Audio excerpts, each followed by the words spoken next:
The ACC-HL playoff tournament has been full of upsets so far today. Welcome in, everybody. Alex Wiederspiel and Owen Korzak with you from Winston-Salem, North Carolina. Great day of hockey so far, and two very, very different games, Owen, to start this one. Two upset wins, that's the overall theme, but two very different ways that we got there. Virginia Tech blows out High Point.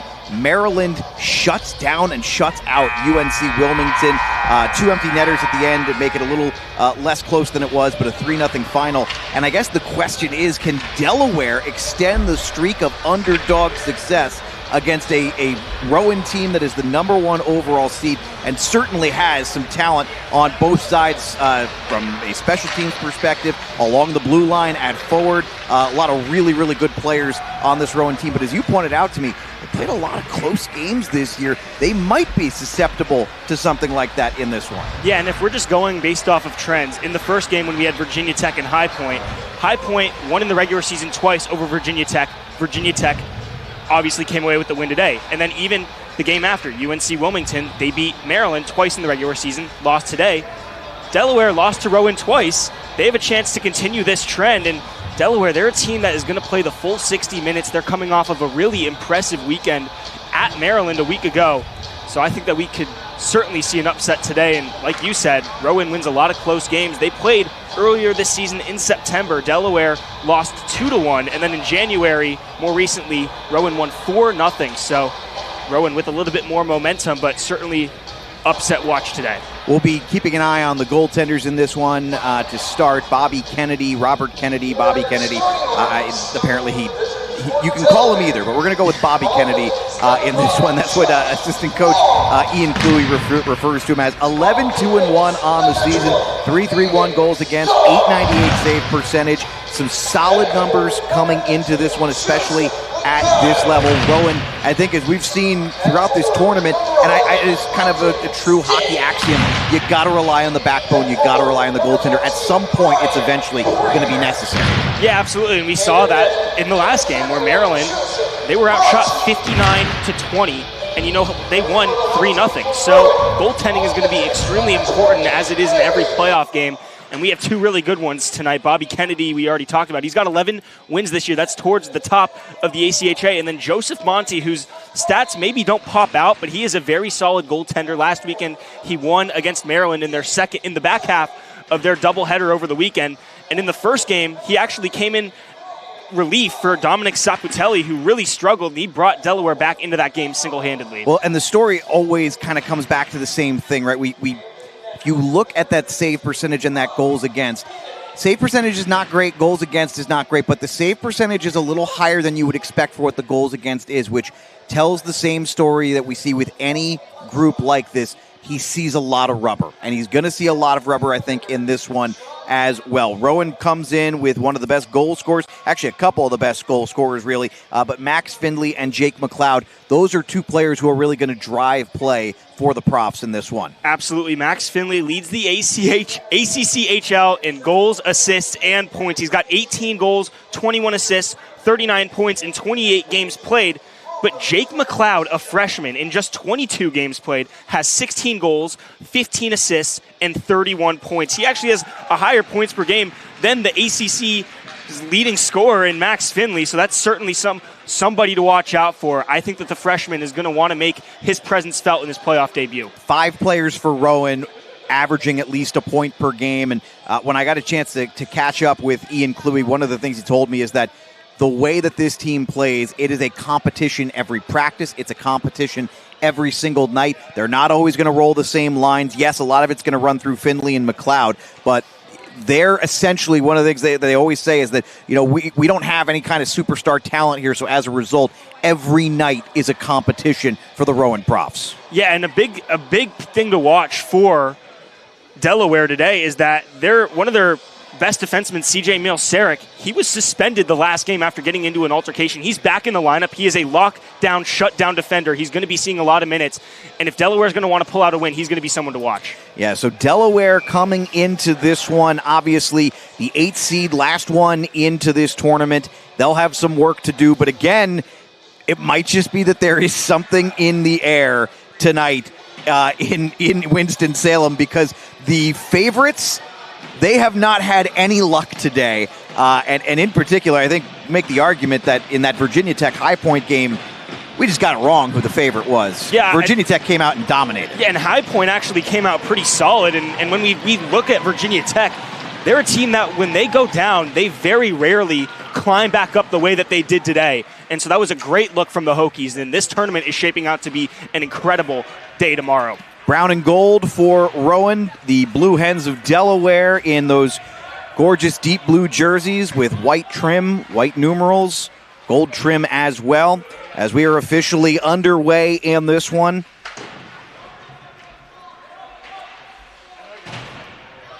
And we'll get an initial clear from Delaware. Chasing this down is Dominic Riccardi, sophomore defenseman. Riley Rudolph, alternate captain with it, now sends it up. A little bit of a lazy pass. Delaware able to get this back deep. No one so far has shown any attempt at a threat. And this might be our first icing. No, it's waved off. Monty goes back to get it. Lazy pass up, and Rowan able to gain the zone. Fired on, and this one got behind Monty. Is that in the net already? Oh, man.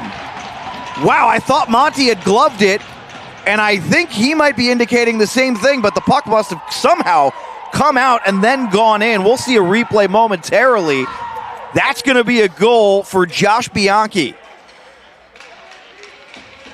And Bianchi, the alternate captain, will take another look here. So there's the shot, and the puck just kind of fell free. Yeah, Monty thought he had it with his stick, and Bianchi just finishes the job there. Wow, what a start. And we saw a similar goal in the last game where it was just kind of a weird bounce and some puck luck going Rowan's way early like it did for Maryland in the last game. That's a tough one for the netminder. Monty just couldn't squeeze it shut.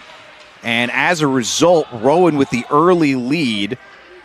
Now, worth noting, we've talked about this multiple times, right, about how the underdogs have performed. Well, High Point scored right off the jump as well.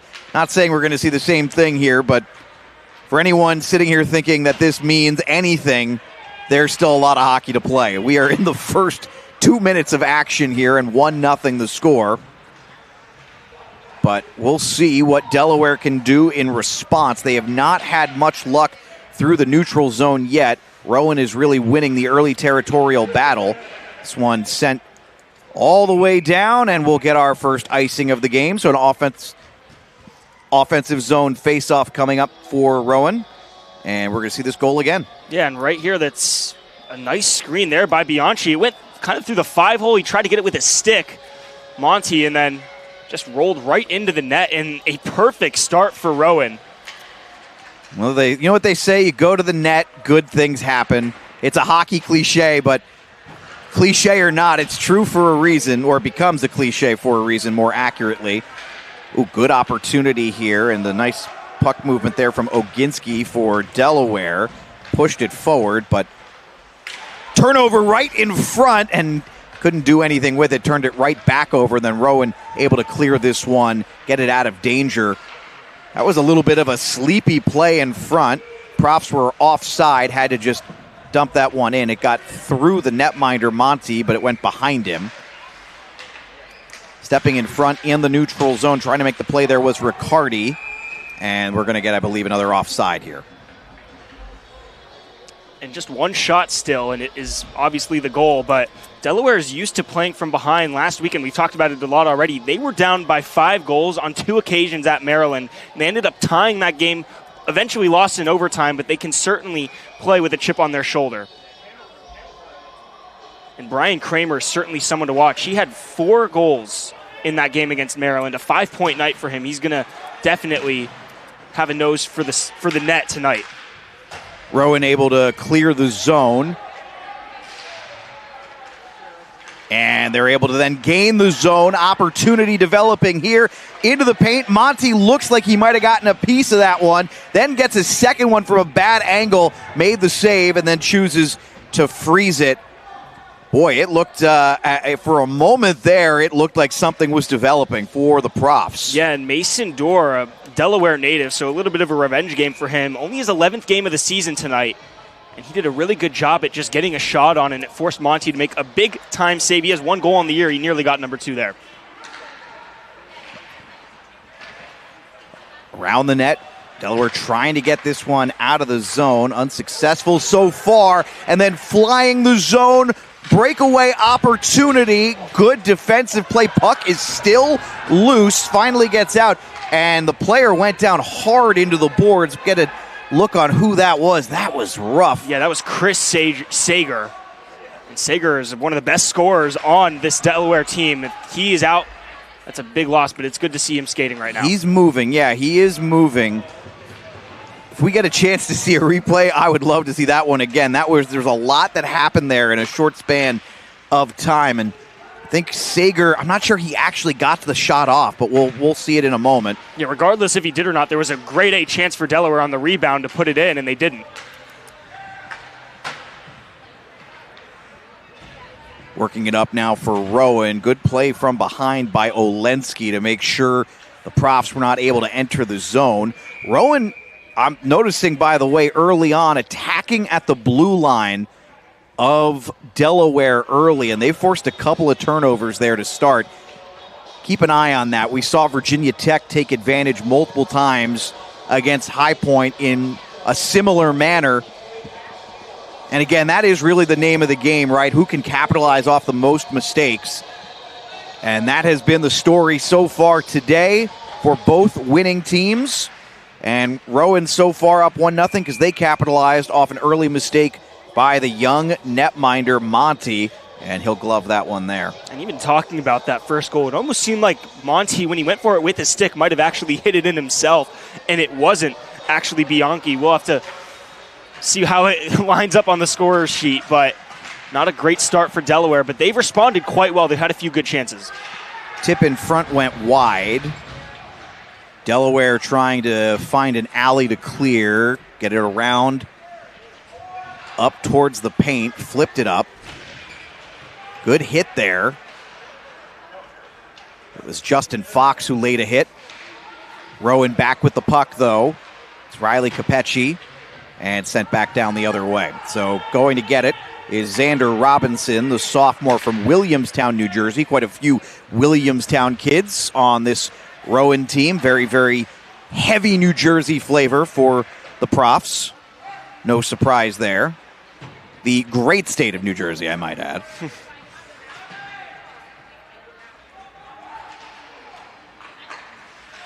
Delaware is able to clear the zone, but nobody around. So coming up to make this play is R.J. Rowan. He'll send this one back down so the Profs can complete a change. Turnover now in the defensive zone. Rowan's forecheck looking good. Trying to redirect that on net. Didn't get there. Camping in front. Shot was wide. Another good pass behind the net. Monte gets his stick on the pass.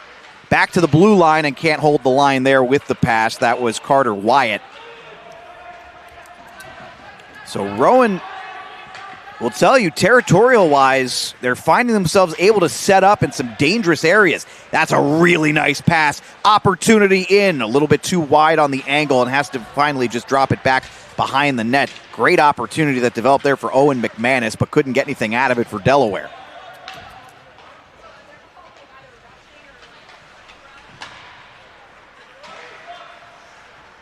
Profs will gain the zone. Big collision there. That one looked turnover right in front. Shot doesn't get through. Great block there. Profs still going to come up with this puck anyway. Fired on from long range. Monty sticks it away. Pass into the slot. One-timer. If he connects it, that's probably a goal. Nick Thomas probably not happy there. The captain for this Rowan team had a chance for one, and tell you what, this is maybe the most wide open we have seen, or maybe I'm just forgetting what the Virginia Tech High Point game was like because of the last game we just had that was 1-0 into the final minutes. But Rowan and Delaware trading high danger chances back and forth, and a little stick miss here, and all of a sudden, you know, you have what looks like a high danger opportunity for a goal. Doesn't land. Yeah, and we've seen it on both ends. We saw a fantastic pass to Owen McManus, and he just went a little bit too wide. It would have been a breakaway. And then on the other end, we saw Nick Thomas, a wide open shot in the slot, went off his stick the wrong way, went wide of the net. And here we are, still a 1-goal game. But Rowan definitely seems like they're a lot more settled in than Delaware is, as we have looked like a little bit of a malfunction in the Delaware net. Looks like it's all fixed, but both teams have had chances to respond.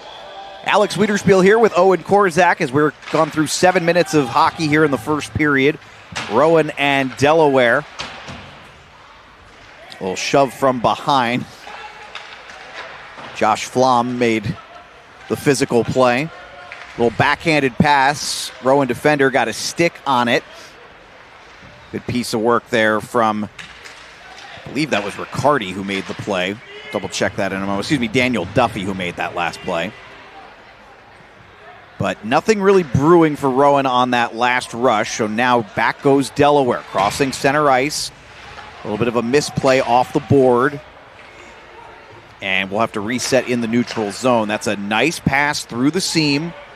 Opportunity shot on, sticked away, and out of play. That last shot from Chris Sager. So good to see him back out there for another shift. I think that's the first time we've seen him really involved with the puck since he went hard into the board zone. Yeah, and I like what we just saw from him there. A nice shot, a little bit high, but he has a knack for scoring 12 goals on the year, 24 points in 28 games played. He had an overtime game winner against West Virginia back in November at the ACC Showcase.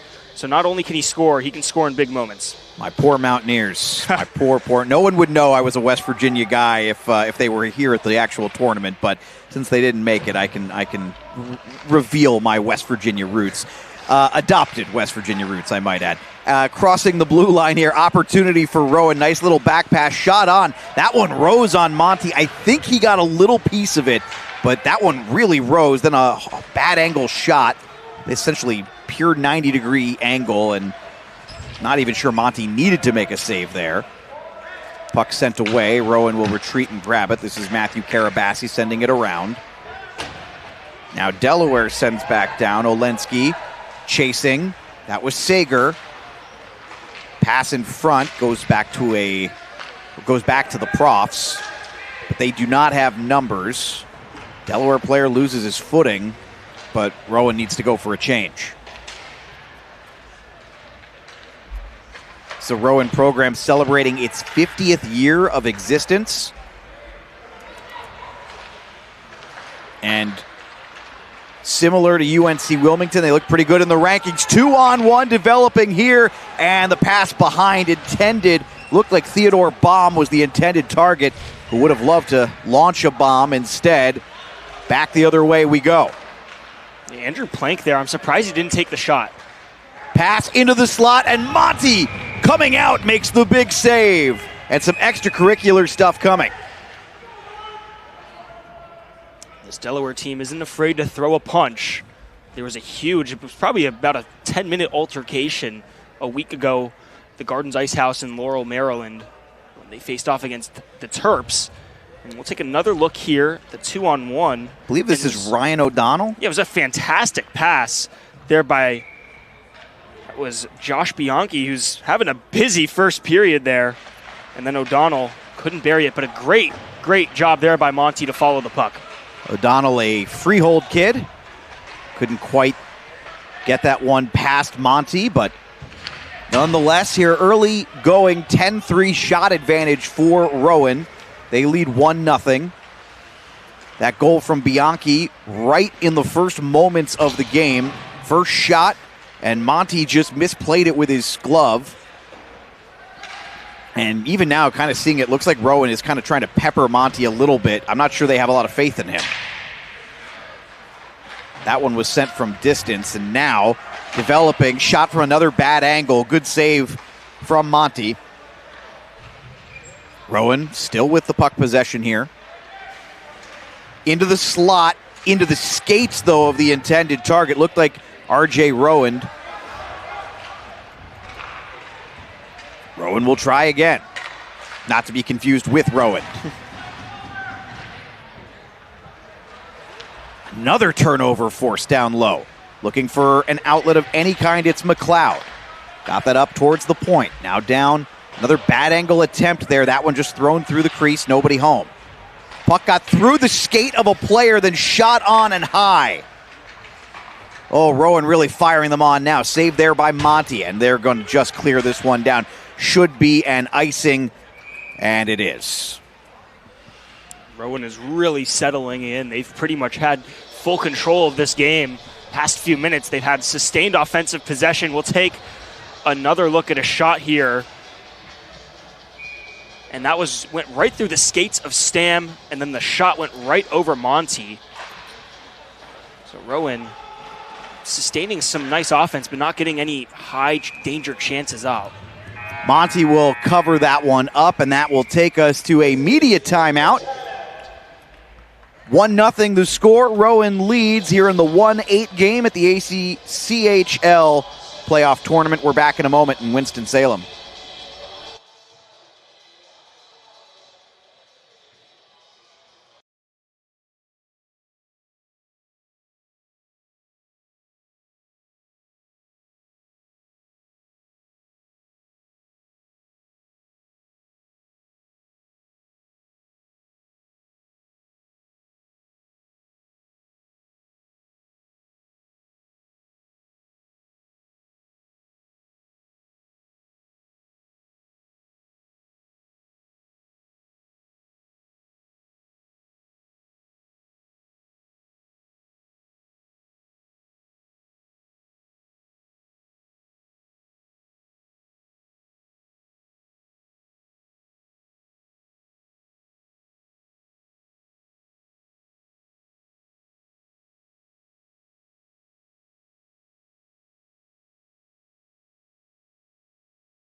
Back here in Winston-Salem, North Carolina, day one, game 3, 3-day tournament, 7 games, 8 teams. 2 have already been sent packing, and they are the better seeded of those teams, as High Point, the 4 seed, and UNC Wilmington, the 2 seed.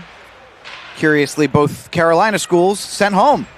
Yeah, and in both of those games, the majority of the fans in attendance were for those teams, so not really a packed arena, but no home ice advantage so far today. None to speak of, but can Rowan break the trend and be the first better seed to win? They currently lead 1-0. Alex Wiederspiel alongside Owen Korzak for this one, and of course we'll have one more, a nightcap coming up around 9 o'clock, Penn State and Wake Forest. No games have gone into overtime, so generally speaking, the start time has been correct every time. Ooh, Prof player blew a tire. Delaware able to send deep. Now, can they forecheck it all? I will say credit to the Profs. They've looked really good in those moments there with Delaware bearing down. Little small passes to eventually get the outlet shot on, and Monty handles that one easily. Went low glove. He had no problem with it. Yeah, and what we've seen for both of these teams is completely different. For Rowan, it's been a lot more sustained offense, a lot more passing, and the shot attempts, there have been a lot, but not all of them have been great. Meanwhile, for Delaware, the only chances they've had have come on rushes, and their best chance was probably their first shot of the game when the puck was free off a Sager breakaway where we're not really sure if he got the shot off. The puck was wide open, chance to put it into an empty net, weren't able to capitalize. And that does speak a little bit to the dynamic of this game, favorite and underdog. And, of course, what Rowan has been able to do, they force a turnover here in the offensive zone. Delaware takes it right back. Good forecheck from the Profs. Ultimately, this does clear the zone. Rowan is back on it. But right now, the Profs seem huge hit. Yeah, that's massive. And another one. Not as big, but back-to-back hits. But they seem just a step faster and a little sharper and more polished at the moment than Delaware does. Oh, and Justin Fox was grabbing his head as he went to the boards. You got to hope he's okay. He's a big piece of this Delaware team. He's got 10 points in 18 games. Usually good things happen for Fox kids from New York. He's one of them. Pass into the slot, and no shot comes from it. So Delaware and Rowan both a little change on the fly here. Pass into the slot again. Tell you what, Delaware's doing a nice job collapsing. Shot on. Goalie didn't see it. There's a stick down. Finally, player able to go and get it. Back to the point. Opportunity for the Profs. Shot on doesn't get through. Into the corner. Back to the top of the point for Rudolph. Puck came out.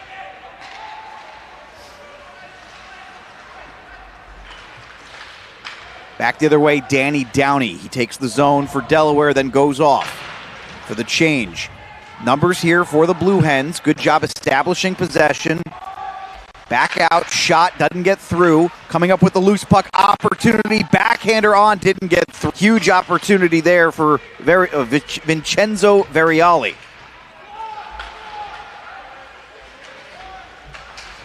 Still unable quite to clear. Puck comes to Variali again. He went backhand again, didn't get it on net. It's nice for Delaware fans to see the Blue Hens finally establish some offensive possession. Profs on the rush. Soft shot handled with the blocker by Monty. Now trapped in the corner. Profs come up with it. And nobody home in the slot. Back the other way. They'll just clear this one for a chance at a change. Dumping it deep. And Rowan. That's going to get me every time. Rowan for Rowan. Had the puck. Tongue twister. He has it again. Sends it deep. Delaware's got numbers here, though, so no real threat on the Profs forecheck. It really seems like the Blue Hens are completely settled in now. I say that as Kramer, their leading scorer, just got taken out completely. Rowan has picked up the physicality here in the last 90 seconds or so. They'll send this one deep. Puck didn't make it back to the forechecker, so Delaware should be able to clear this one relatively cleanly. As I say that, wasn't the cleanest breakout in the world. And then a turnover in a rough spot. Rowan, good support. And what I've seen change a little bit is Rowan, when they were in their offensive zone, they were running a lot of 4 players more towards the net and then 1 player at the back near the blue line, and that resulted in a few high danger chances for the Blue Hens. I've seen Rowan change their philosophy a little bit. John Shannon the fifth will track and couldn't quite come up with that one. Now the Profs have it, and they're going to try the rush up ice. Great job erasing that one. Excellent stick work from Brendan Fleming. Back the other way for Delaware. No real opportunity for the Blue Hens. So I will say, again, it does feel like everybody's now settled in. From a defensive perspective, we saw those early high-danger chances traded, and this now feels more like a neutral zone battle. Yeah, it really does, and the shot numbers are going to favor Rowan a lot. Shots right now are 14-3, but it seems like a lot of Rowan shots haven't been, grade A chances. It's been a lot of deep shots just trying to maybe get a doozy in. They've tried a lot of these slot passes, and the support just hasn't been there. And that's an excellent pass to himself, going the other way. Even better play from behind. Carter Wyatt comes and erases that one entirely. Then a shot still gets through, but is wide. So Delaware at least able to salvage an attempt off of that, though it looked like it could have been a lot more dangerous. And finally, the netminder says no thanks, and we haven't called Bobby Kennedy's name a lot in this one. And they love him. The coaching staff had rave reviews for the sophomore from Franklinville, New Jersey, and he's really not had his name called in that. They're counting that one as a shot. I probably wouldn't have if it were me, and I don't think the NHL would have either these days, since you can now bet on shot totals. But regardless, that'll be save number 4 for him. This one chipped in the air after the face-off. It's good to see Justin Fox back out there for Delaware. He did a great job at getting the puck into the zone. Ooh, good opportunity there. Potential backdoor play. Better defensive play by Rowan. And then a shot on, rising shot there. It was Riley Rudolph who made that last play. Profs able to keep this one in the zone, but no opportunity developing. And to Delaware's credit, you've pointed it out a few times about these lack of high danger chances. Part of what's causing that, it looks like, is Delaware is doing a really good job guarding that low slot. Yeah, and behind the play, Boom just brought the boom, and now we got some extracurricular going on at center ice. Here we go. Dominic Riccardi for the Profs involved. And I think both of these coaching staffs, I think every coaching staff is telling their players today to be extremely disciplined. If you fight in this league, you get an automatic suspension. And assuming that whatever team wins, if you're Rowan, if you win, if you're Delaware, you win, you only have 2 more games max after this. So you got to be careful. Here's another look. Yeah, Theodore Baum he did not like the hit. And then he throws a couple of cross checks. And this was a result from an earlier hit from Theodore Baum. He absolutely lit up a Rowan Prof. I'm not sure which one, but there was a big hit behind the play, and that kind of kick-started this all, and it looks like they're going to get him. Yeah, they're going to send him to the box. I'm assuming this will be a cross-checking call. He has a word with the official.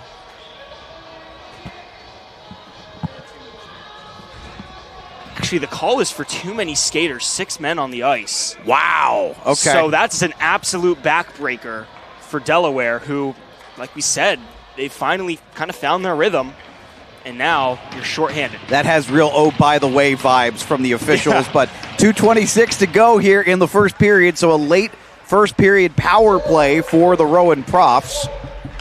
Down along the red line, back out to the point, trying to fire a shot on. There was no stick there to redirect, and the Blue Hens will be able to clear all the way down to Bobby Kennedy.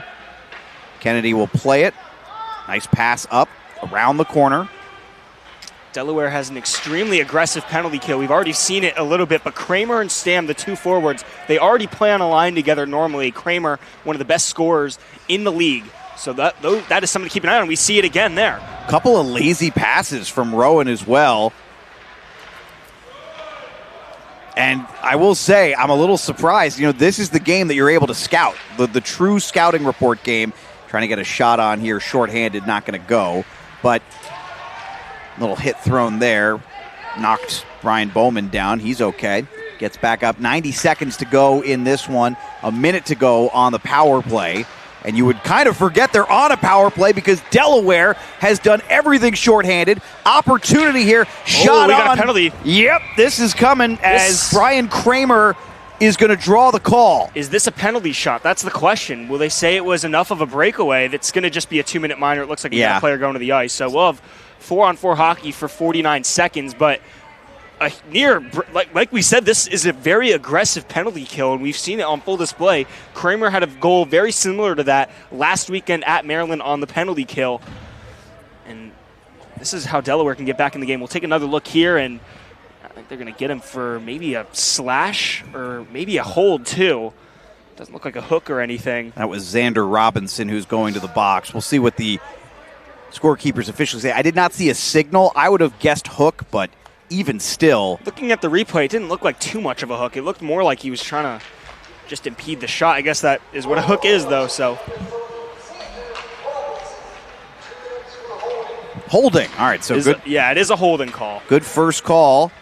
4-on-4, and this one looked more like a pass than a shot, but it gets to Monty before it gets to the Prof forward who was crashing the net, and he'll cover up wisely. So, not obviously the greatest start for Monty, but that was a while ago, right? Joseph Monty's made 14, now 15 straight saves after that shot off the faceoff, as Riley Rudolph tried to go with the quick shot. And I wonder if sometimes teams fall into this trap. You get one easy one or one early that you feel like was a little bit of a gimme, and then all of a sudden you're thinking the rest of them are going to be gimmies. They might have to work a little harder. Yeah, and we've seen a lot of lazy passes to the slot. That was a great pass to the slot, though. Shot gets directed wide, I believe off the skate of a Blue Hen.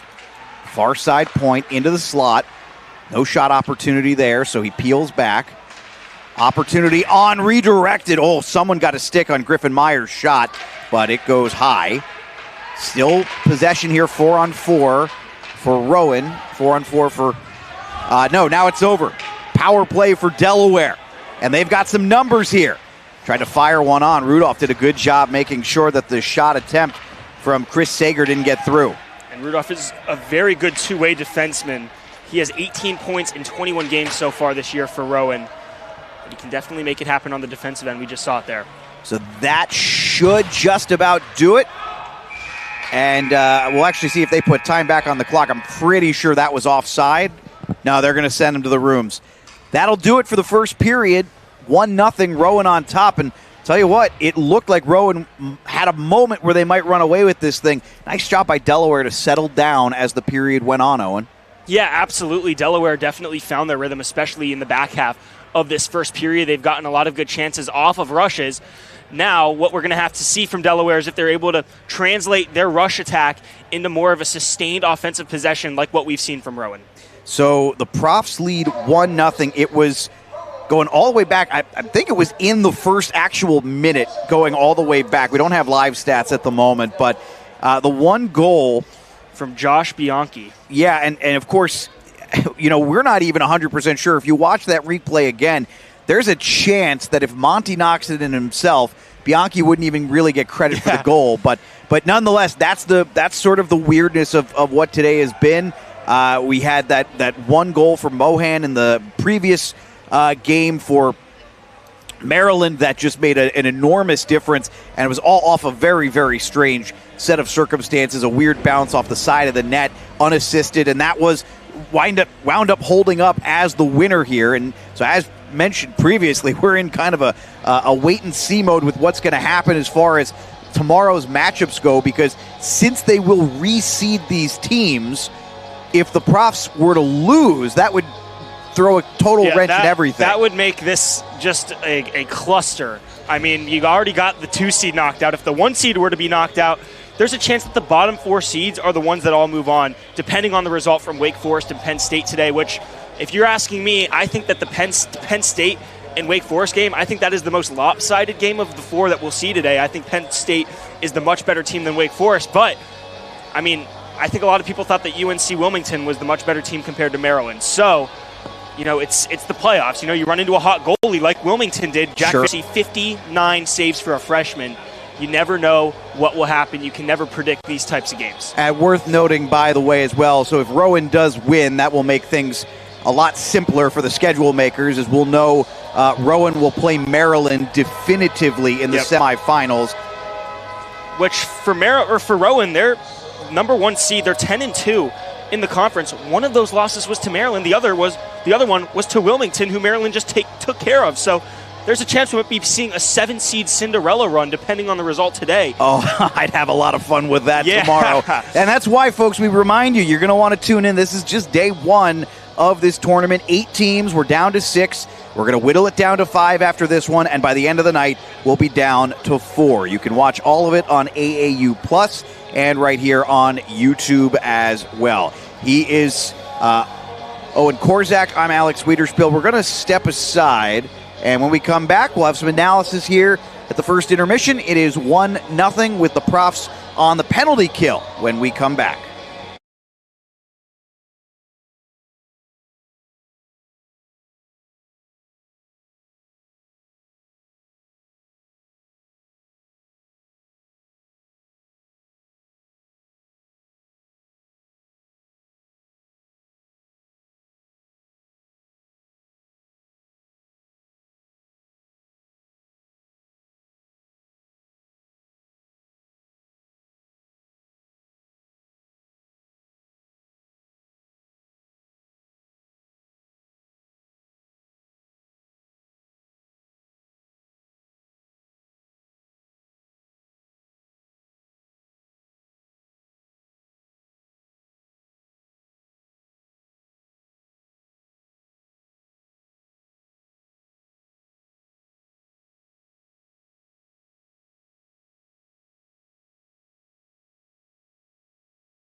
Back here at the ACCHL playoff tournament, and Coach Brian Bennett of Rowan is with us. Coach, strong start to this one. You get a goal early and then searching for another one after that. How do you assess your team's play after the first 20?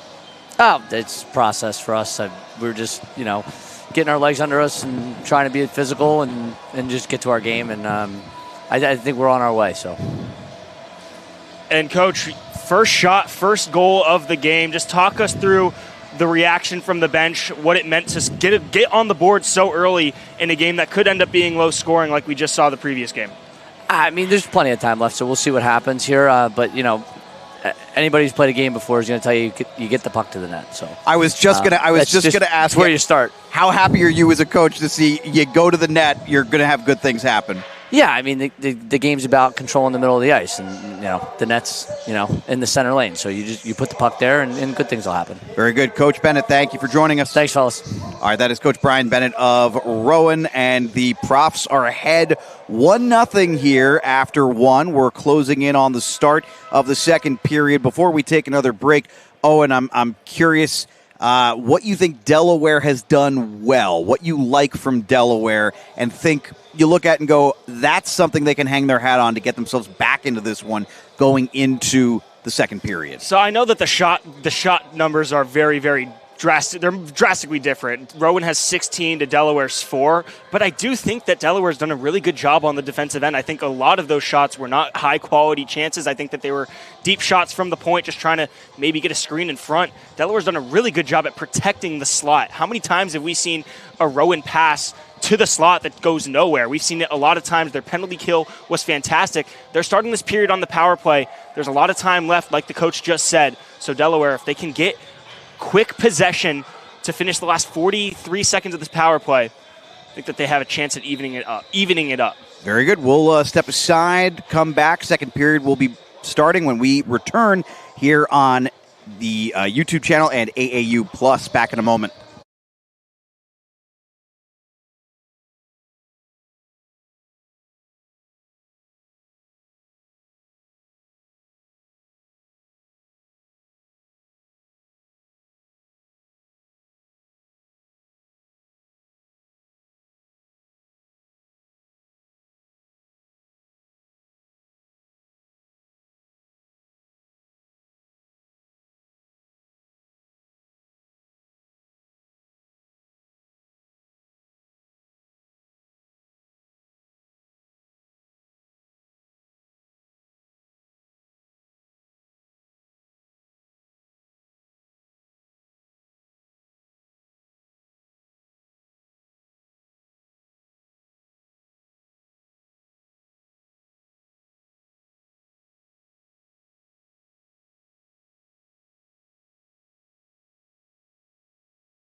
Story of the first period probably is going to come down to Joseph Monty battling. And I think if you're Delaware, you're probably going to want the story of the second period to be a little different than the story of the first period. Welcome back in, everybody. This is the third of 4 games here for the ACC HL playoff tournament, quarterfinal round. Winner go home. Oh, we've already seen 2 higher seeds eliminated in the first 2 games. Number 4 High Point and number 2 UNC Wilmington. Right now, number 1 Rowan leads Delaware, the number 8 team, last team in, 1-0 after 1. But as my partner for this broadcast, Owen, pointed out, not the greatest chances in the world after they scored that first goal. They got to the net, got the goal, but they've had a hard time recreating that since then, more quantity than quality. And honestly, their worst chance might have been the one they scored on. It wasn't even really a great goal. It was, like we said, it might have even been an own goal. So Rowan, they settled in really early, but they haven't really been reactive. Or proactive, excuse me. Seems to be just doing the same thing over and over again, and Delaware's adapted well, and here they are on a rush. And we know the Profs have some high-octane players. We saw them at times, but not able to really convert. They lead 1-0 to this point. At the point, Delaware trying to create some space. Got some territory, and the shot was wide. Still able to maintain. No, this one's going to go out of the zone, intended for Chris Sager, who just has to chase this down. And this power play is about to come to a close here. A great job by Rowan to not give up any great chances for Delaware. They had one really good opportunity, and of course, that's the nature of the abbreviated power play out of the intermission. So we're back at 5-on-5. And we got another penalty coming up, and so Rowan's going to go right back to the power play. Yeah, it looked like big 6'9" John. No, it's going to be Rowan to the box. John Kromsick is going.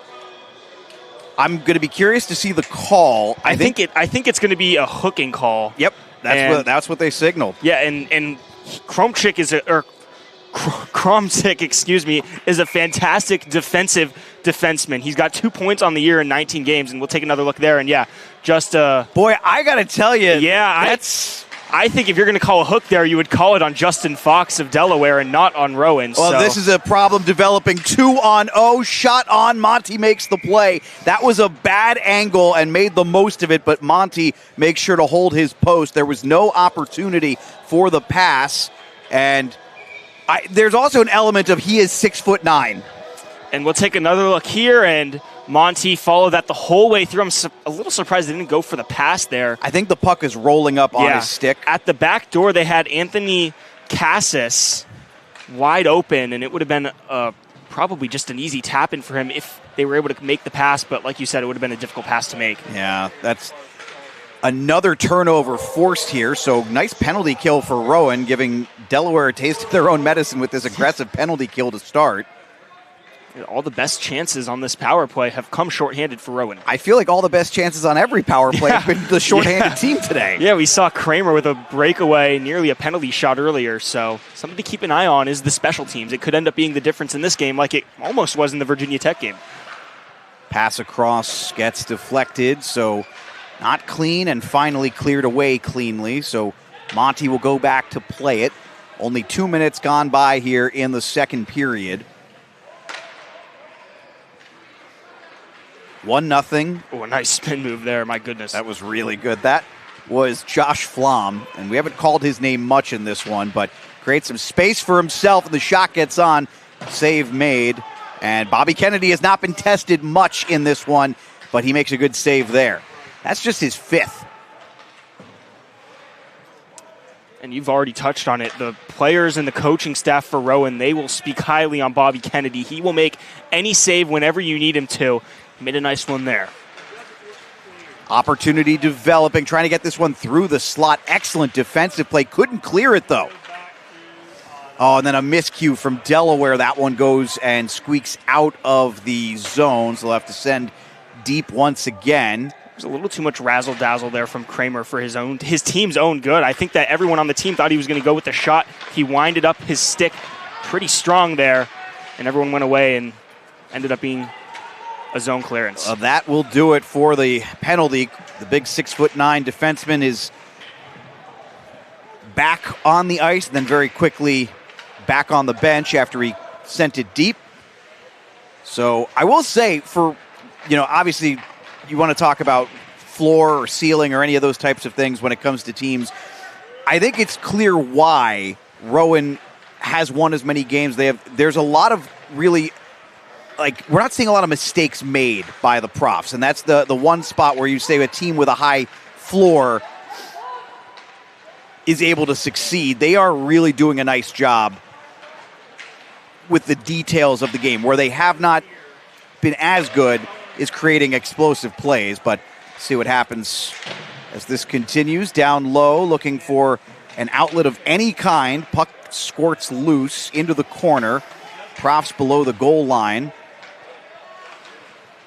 Back to the blue line, and that one squirts out, so just going to send this one deep, and they'll get a change. Blue Hens, see what they come up with here. Long stretch pass outlet is well off the mark, and that'll be an icing.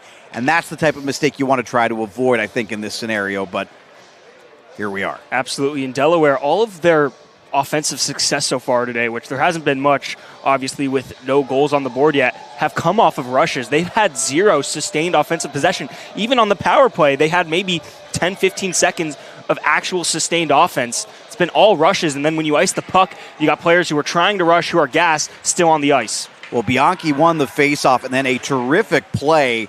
That was Riley Capecci to keep the play alive. They got a shot on, but I'm not sure it actually would have been a shot on goal had Monty not actually played it, but nonetheless.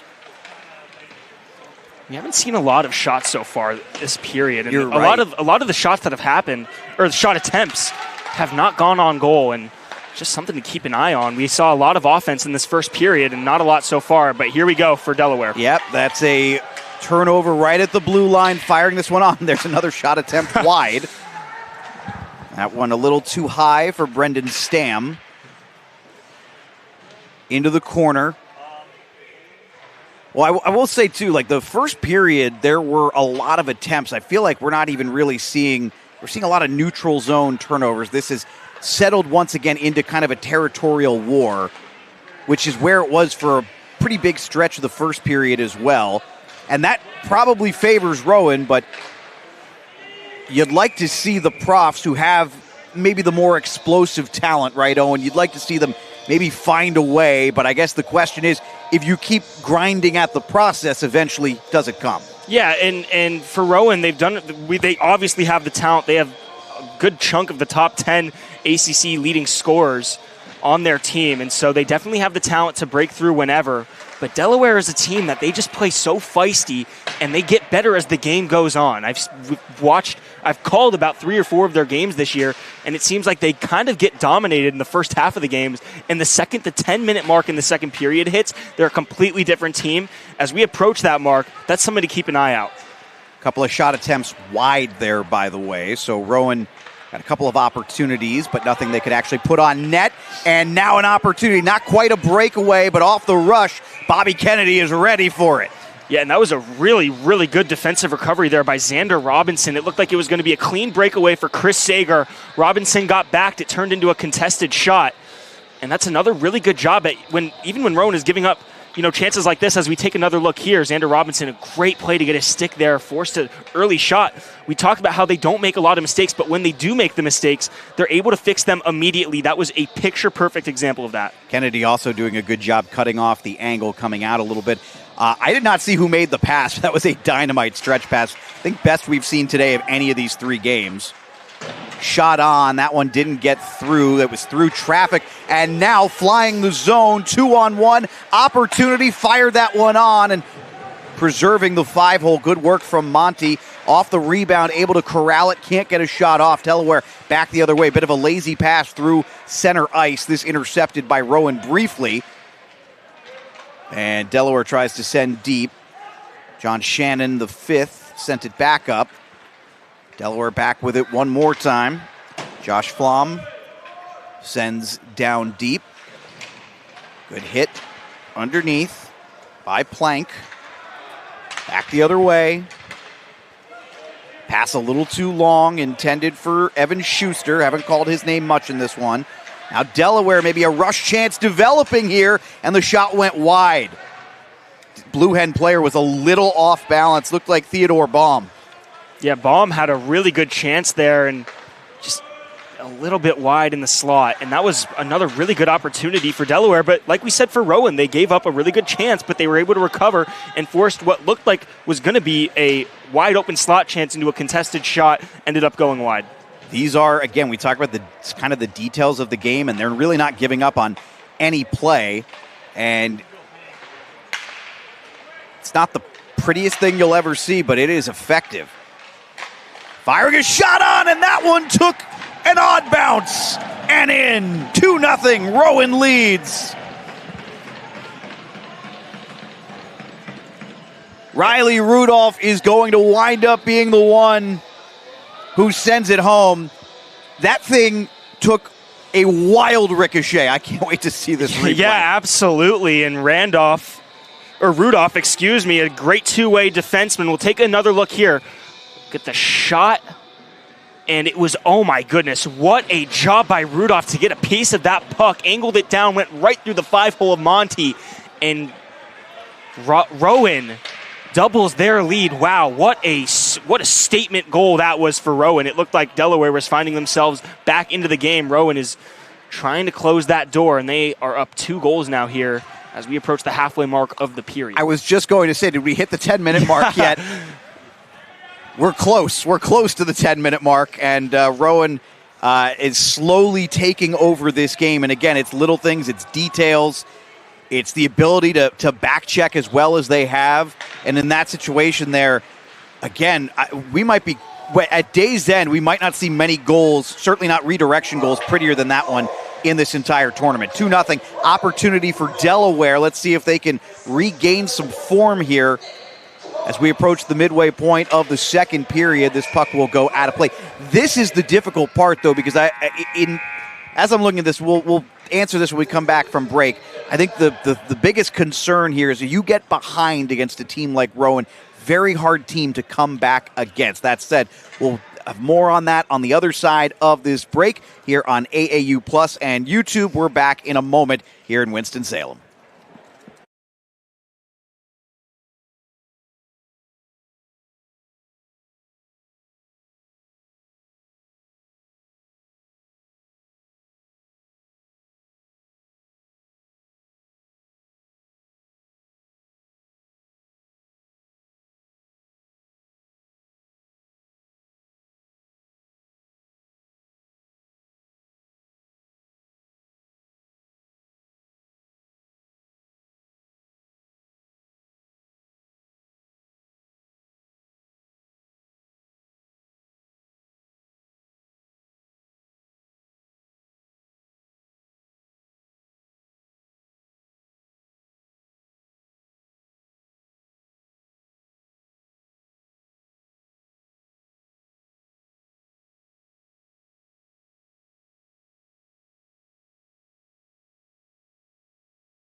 That goal there for the Rowan Profs, and a big one there for Riley Rudolph, the redirection.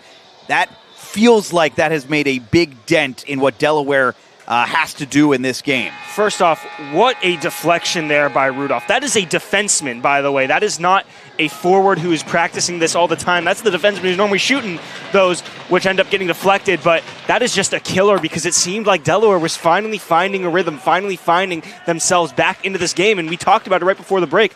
This is a tough team to come back and win against. Rowan, they are really good at playing with the lead. And they definitely have the ability to add to it. So pass into the slot. Puck came loose, got onto a Blue Hen stick, and now the Profs going back quickly the other way. Flying the zone. Shot on, not the best angle shot. Saved by Monty. Very long rebound. And the Profs able to keep this one in, trying to send that one down deep. Nice effort for Delaware. Making that play was Aiden Starr. got it out. Now the Profs once again entering the zone with some speed here. Around the net, behind the net. Pass attempt trying to go low to high was deflected, and now back the other way for Delaware.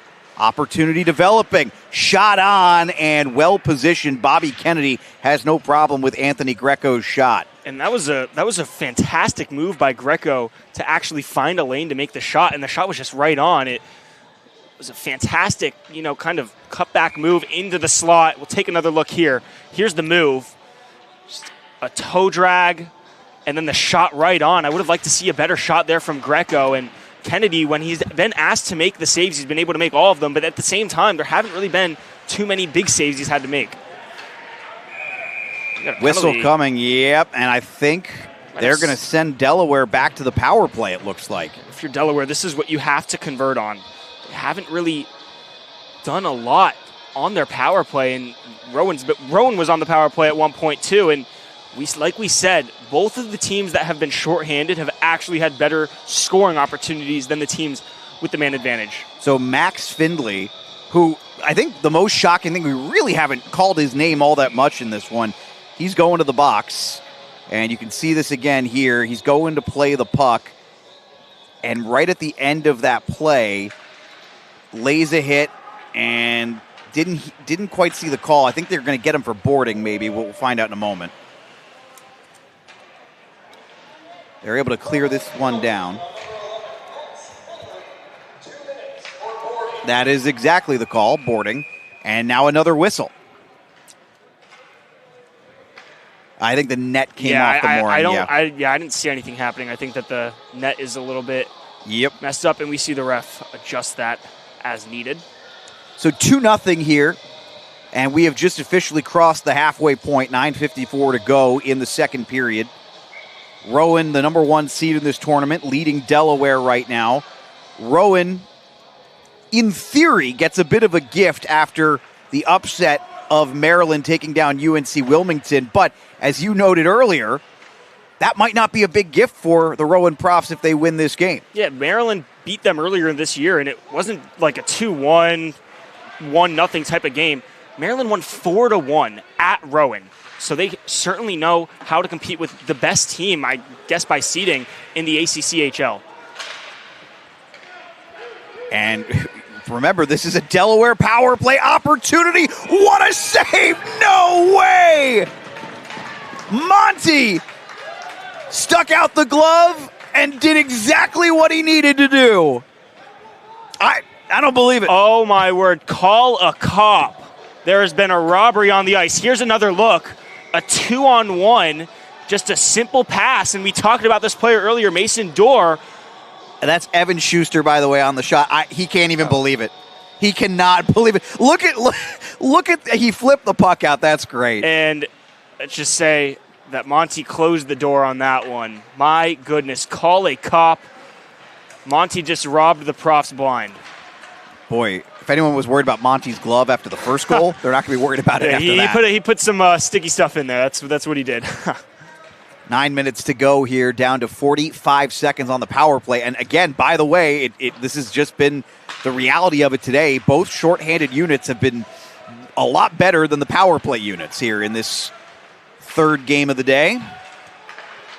Working at the dot, shot on, and man, Kennedy is in perfect position again. Gloves that one easily. He has 9 saves. Kennedy has done everything that Rowan has asked of him tonight. It hasn't been a lot, but when you're the number one seed, goaltending is extremely important. How many times have we seen in the NHL, and even at the collegiate level, great teams go home early because they face interior goaltenders? It's the dirty little secret of hockey that a lot of fans sometimes don't want to hear about, that sometimes it's just whose goalie is better. Now, in this case, Rowan has played a pretty good game as well, but we also just saw a 59-save shutout performance in the previous game. Shot on. Kennedy is there again, and I think the thing that I'm finding most impressive about the netminder is he's just not moving a lot. He seems to constantly be in the right spot. Yeah, and I kind of gave Greco some criticism earlier about not liking the shot, but a bad shot isn't always a bad shot. It's also could just be good goaltending, and the goalie's in the right place at the right time. And we've seen that a lot from Kennedy. He hasn't had to move a lot. Like you said, his positioning has been fantastic so far today. Delaware's got 14 seconds left to try to convert something off of this power play here. Still, though, the best chance of this power play belongs to the penalty kill. They didn't convert on it, though. Couldn't clear this one away. See if Delaware can take advantage. Another shot on. And Kennedy, again, sees it all the way and then covers it up. 6 seconds to go on the power play. And Patrick Olensky for Delaware leads the ACCHL in power play goals with 5. Half of his goals this season have come at the man advantage. We haven't seen him out there at all, though. When he has been out there, his presence hasn't really been felt, but we just see a normal 5-on-5 lineup for Delaware as the power play only has 6 seconds left. And, of course, it's Findlay for Rowan, who will be back on the ice here, and he is officially back out. So another kill for the Profs, and they get back one of, if not their most dangerous offensive player. And they immediately have him stay out there for a shift. But they're having a hard time clearing this. Delaware doing a nice job gaining some territory. See if they can convert this into an attempt. Right in front, can't do it. Someone got a stick on it. I believe it was Griffin Meyer who erased the play. It's a good play by Variel, though, behind the red line to kind of analyze where someone could be on the ice. He had an open player, but Griffin Meyer, again, another really good job by Rowan at mitigating mistakes. That was Jake McLeod. Haven't heard his name a ton either as he fires one on, and no problem for Monty that time. Little extracurricular requiring some whistles, but it's broken up relatively quickly. 2-0 here, 7:33 remaining in the second period. And you asked me at intermission what Delaware could kind of hang their hat on, and honestly, it kind of slipped my mind. They have held Jake McLeod and Max Finley to nothing, like you just said, and that's really impressive for 2 of the leading scorers in the league. But Delaware, they haven't really been able to sustain any offense the entire game. Similarly, I mean, we talked a little bit about it in the first period, how Rowan was kind of struggling as well to find spots in the offensive zone and in the high or low slot. It's been the same story for Delaware. The difference is Rowan has capitalized on 2 different opportunities, and obviously when you're struggling to find the best real estate on the ice, you know, a redirection goal is certainly one way to solve that problem, which is exactly what Rowan did on goal number 2, as they're going to keep this one in. Tried the seam pass just wide. Still with possession, the Profs an opportunity here, going back towards the point. And cross-ice pass back down low into the corner. Now behind the net. Blue Hens still can't quite clear this puck. Shot was wide, so another whistle.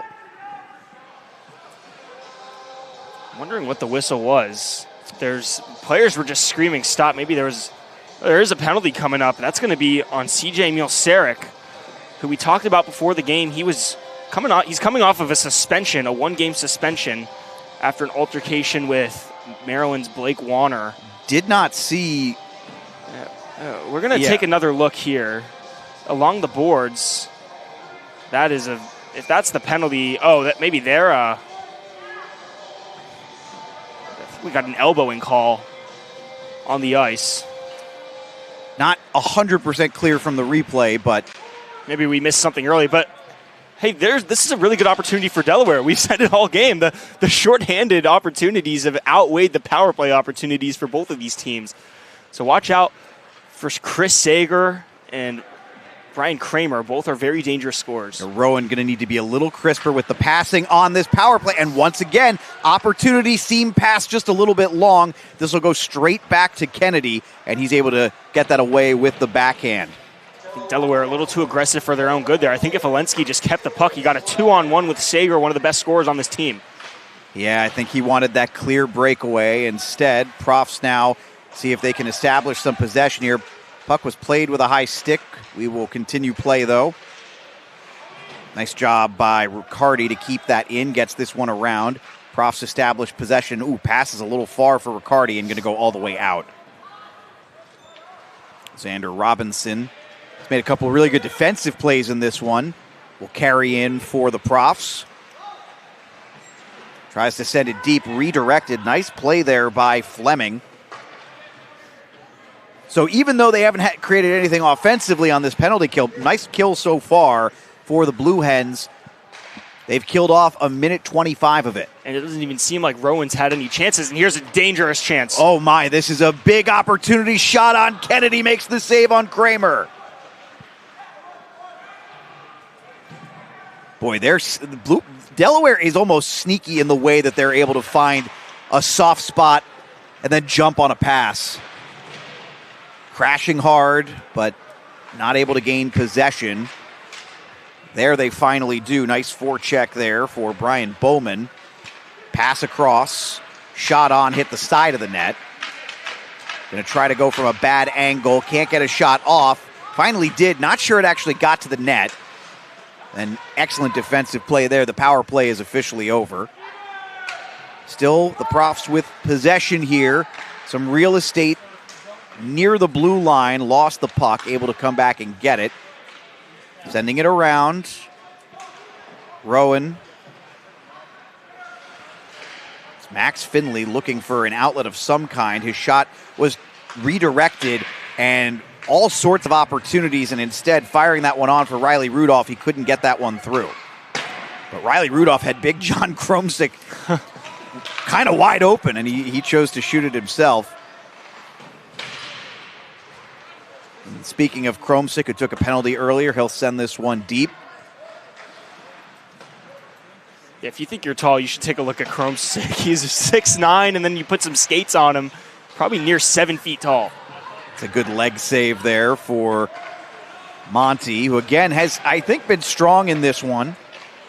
Firing this one down wide of the net. Kromsick is going to be the first to get to it. And long reach from Kromsick saves that play, shot on, and that one easily handled by Monty. Monty looking more like Kennedy on that one. He was well positioned from the start. Yeah, Monty's done a really good job today ever since that first shot. That first shot was obviously not his best play, but since then he's made 21 of 22 saves, and it was going to be a really tough save for him to save the one that ended up going into the net. Yeah, I don't think anyone's going to begrudge him the second goal. Yeah, I think that was just a fantastic play by Riley Rudolph, which it was just probably the best defenseman tip-in I've ever seen in my life. It was such a beautiful tip-in by a defenseman. I suspect if we get a package of top plays by the end of the tournament, I think that'll be up there. This is a good loft. Chasing this one down is McManus. And coming up with the puck and then getting out of the zone is Rowan. Profs look like they have some numbers here, but puck's a little slippery at the moment. We are near the end of the period. Ice might be a little slick. Especially ice condition always starts to be a question when you start getting into, we're on game number 3. This is period number 8. Delaware with some numbers there, but nothing they can really do with it. Trying to just center that one towards the slot, and Rowan forces a turnover back the other way. Puck is loose, little contact there, no call. Matthew Karabassi fires that one on, and a great save from Monty, who covers it up. He's now up to 23 saves in this game. Only 12 shots for Delaware. They remain off the scoreboard. You can see the replay here. Here's another look. And that was a pretty shot. It actually went through a defenseman or a defensive player for Delaware, their legs. So a little bit of a nutmeg there for Rowan. But you can tell Monty's really settled in, especially ever since the last goal that he gave up, which, like we said, wasn't necessarily his fault. He's looked really sharp. Robinson couldn't get that one through. And puck is going to go out of play, trying to get it over to Bianchi, who was behind the net. But 1:48 remaining. And a reminder that Wake Forest, Penn State, still to come.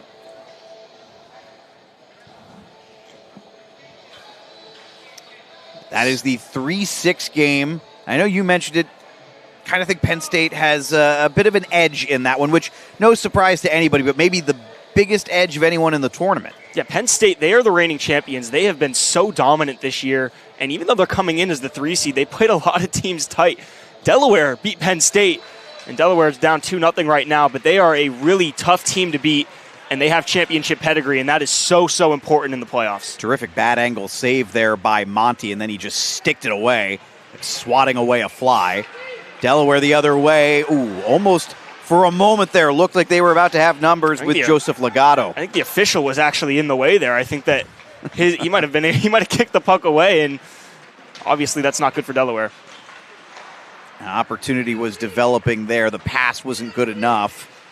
Legato flew the zone, and pass didn't get up to him. Now trying to go down and get this one.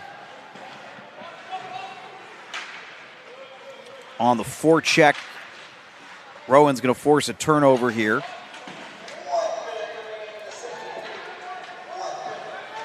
This is a hard-working shift from Michael Buckman. Finally, the Blue Hens are able to get this out. No possession, though. Except a turnover forced at the blue line, then a hard rising shot, that one too high. It's been a common theme for Delaware. A lot of good opportunities kind of on the near side of the ice, and all of them have just sailed high over the left glove of Bobby Kennedy. That one was Stam that time who took the shot attempt, and at a certain point you do wonder, and again, it's not like that he has a comical number of saves as we're getting towards the end of this second period. Back out to the blue line. Opportunity towards the slot. Well defended. Oh, huge hit there, Emil Sarek, and he's getting into it. Blue Hens, can they clear this zone? Puck gets down low, 4 seconds to go. Profs might have one last opportunity. Shot on. I think he got a piece of it. Monty got a small piece of it at the end there. Either that or it was a little high. One way or another, it was fluttering. And that'll take us to the second intermission. 2-0.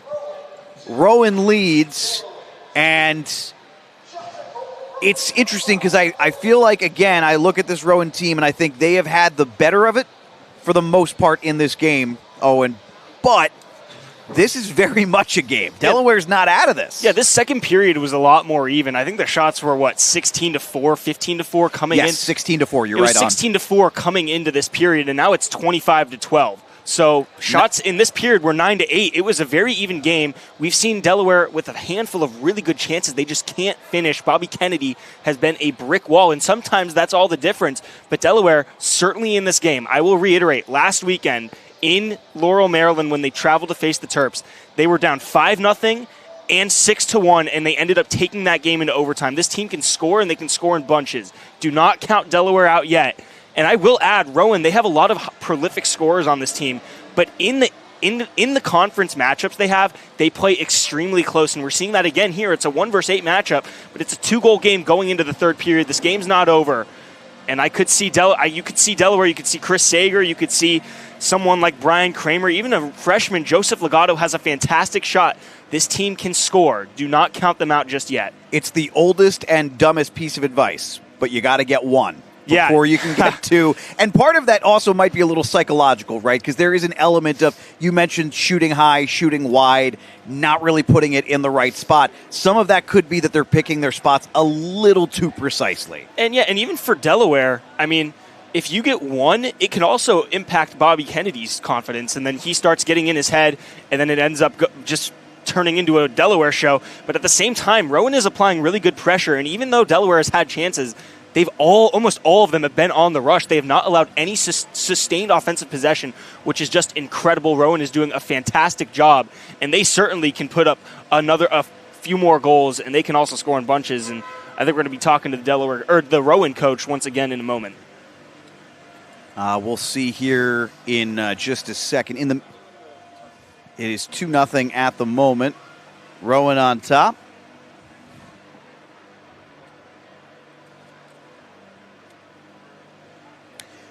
We'll go ahead and take a break here. In the meantime, it is 2-0 at the second intermission. This is game number 3 of 4. And obviously, I've mentioned we have Wake Forest and Penn State coming up. That should drop the puck right around 9 o'clock. Also worth noting, of course, that we'll have coverage of the entire rest of the tournament as well. So tomorrow's semifinals, which right now are not set. The only thing we know for sure is that if Rowan wins this game, they will play Maryland. That is it. That's the only thing we know at this point. Beyond that, who knows? Yeah, that's the beauty of reseeding. If Delaware were to win, though, then Delaware would be facing off against either Penn State or Virginia Tech. And we know Delaware, they've beaten Penn State already this season, so that's probably somebody they'd like to play. But still a lot of hockey to be played. Rowan going into the third period up 2. So right now they're in the driver's seat, and if it were to end right now, they would be hosting the Terps tomorrow. You would like that insurance goal, I think. I think it's going to be absolutely, yeah. 2 goals is the 2 possessions is the worst lead in sports. It's the easiest one to let go of. So you obviously want to get 3. 3 is the magic number. And I think we might actually have. Hold on, this is the beauty of live broadcast, folks. If you're ever wondered what the magic behind it is, it's that we're all very good at vamping. And we are now joined by head coach Vince Falkowski. Coach, this has been a really interesting game because obviously scores 2-0. You're down. I don't think Delaware has played a bad game. How do you feel that your team has played?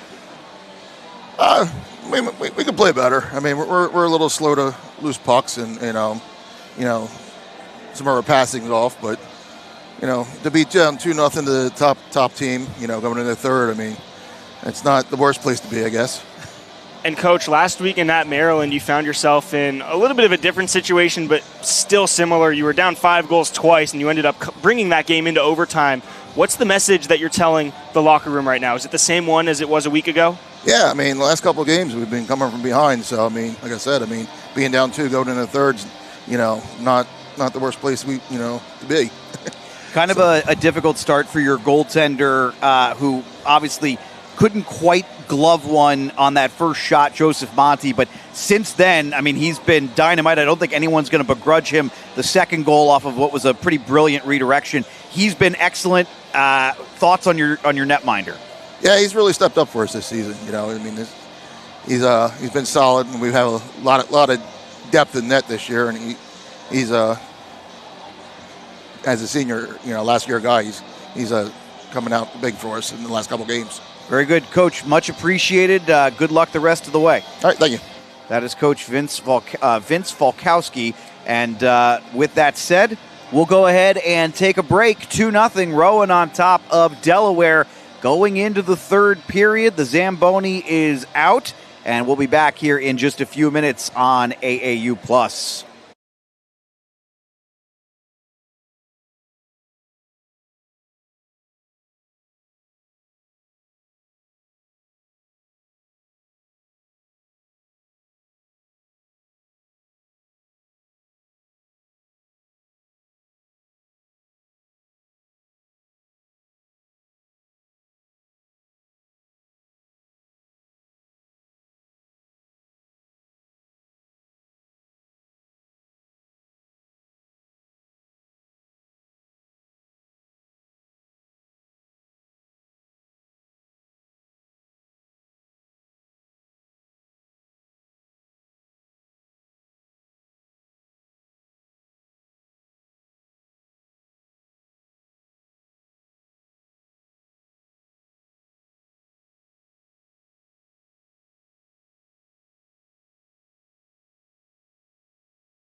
And just a quick correction from before, that was Bob Stroik, the head coach of Delaware. Apologies for that.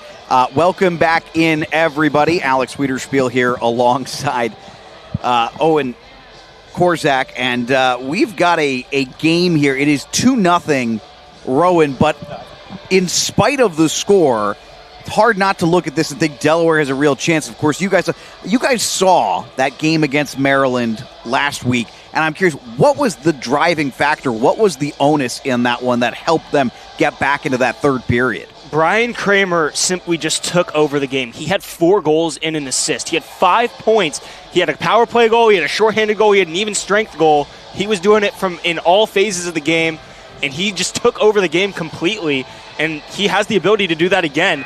He is 6th in the ACCHL in points. He's 3rd in assists, and obviously he had the 4 goals against Maryland. He got 30 points in 29 games. And Joseph Monte's not going to give you any more doozies. He gave up 1 bad goal, and that was his first shot, but that was similar against Maryland. They were down 5-0. They put him in the game. They were able to get a goal, and then he gave up an early goal on the power play, so it was 6-1. But then Joseph Monte was practically a brick wall until overtime. Not practically, he was a brick wall until overtime. We gave up a weird goal, which was kind of actually similar to the goal that he gave up second to get to Rudolph. Bounced off of a defenseman's stick. It looked like it went in, it didn't, and then a forward ended up finishing the job. But Delaware, they're not out of it. And 2 goals is not a lot. It's the most dangerous lead in sports. But Rowan, they have so much skill, they have so much talent, and they know how to close out games. That's the reason why they're the 1 seed in this tournament. And they, now without UNC Wilmington, they definitely want to be able to host Maryland tomorrow. Loved the goalie hug there, by the way. the mid-second into third period goalie hug between Aaron Donovan, Dominic Zapatelli, and Joseph Monte. Popularized, of course, by the Boston Bruins, among others.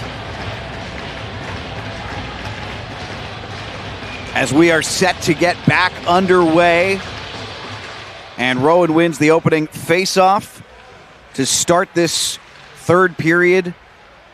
And the big question is whether or not they can find an insurance marker before Delaware finds a way to make them sweat potentially. Great lead pass, Brian Kramer, and Kramer goes down, and everybody goes down into the net. And first of all, hope they're all okay. In particular, hope Kennedy is okay. He's been excellent. And this is what I was talking about with Brian Kramer. There he is on a rush, and we'll take another look here. And a really good defensive play there by Rudolph. What a game he's having. He's taking over. That's as clean as it's going to get on a breakaway. A really nice play there by Rudolph, but Delaware with an early advantage here. They're going to have to win this draw and establish some possession if they're going to want to have a chance, and they get part 1 of that job done. Almost got part 2 of it done as well if they can keep this in off the skate. So just got to establish that zone presence. Not quite. And Rowan looks like they're going to be able to clear here. And up they go.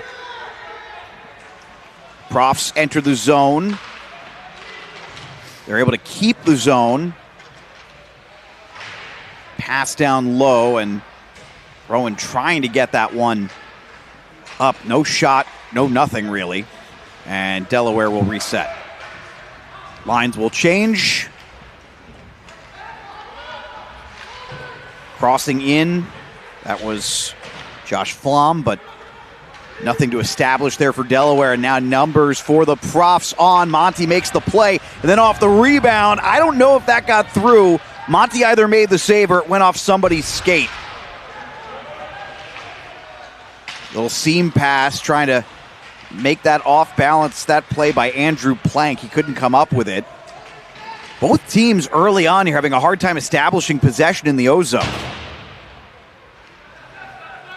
We're seeing entries, but we're not seeing much more than that. Here's Fox, gets that one up, and then takes a big shot from R.J. Rowan. And Fox is having a really, really busy game and a hectic game. He got blasted earlier, and there's another huge blow on him. Rowan's a pretty big guy, too, standing at 6'2", 205 as a freshman. And a whistle here. I think we got an offside. So get a couple of changes.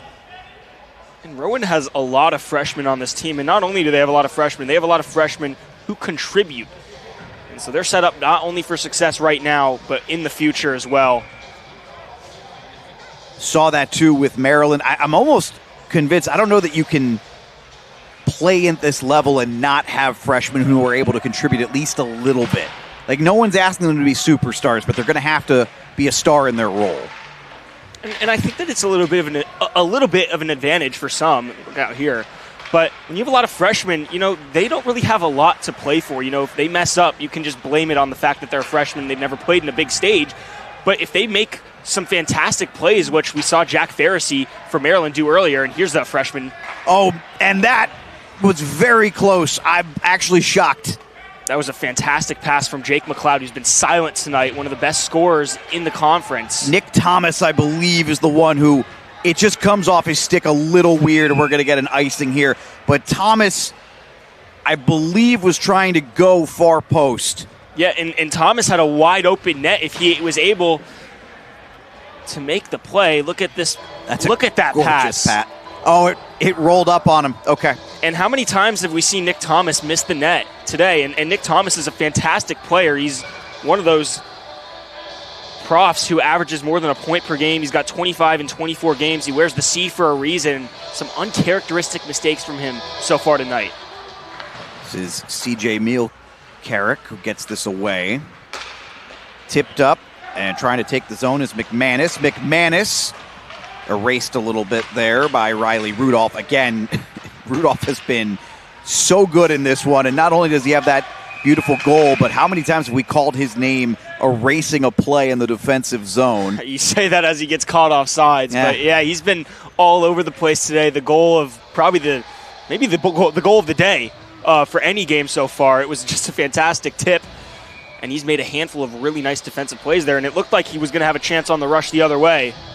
But a really good job there by Delaware to prevent that from happening. I will tell you, I would not have put my money on 9 goals in the first game, potentially outscoring the next 2 games combined. That is currently where we're at.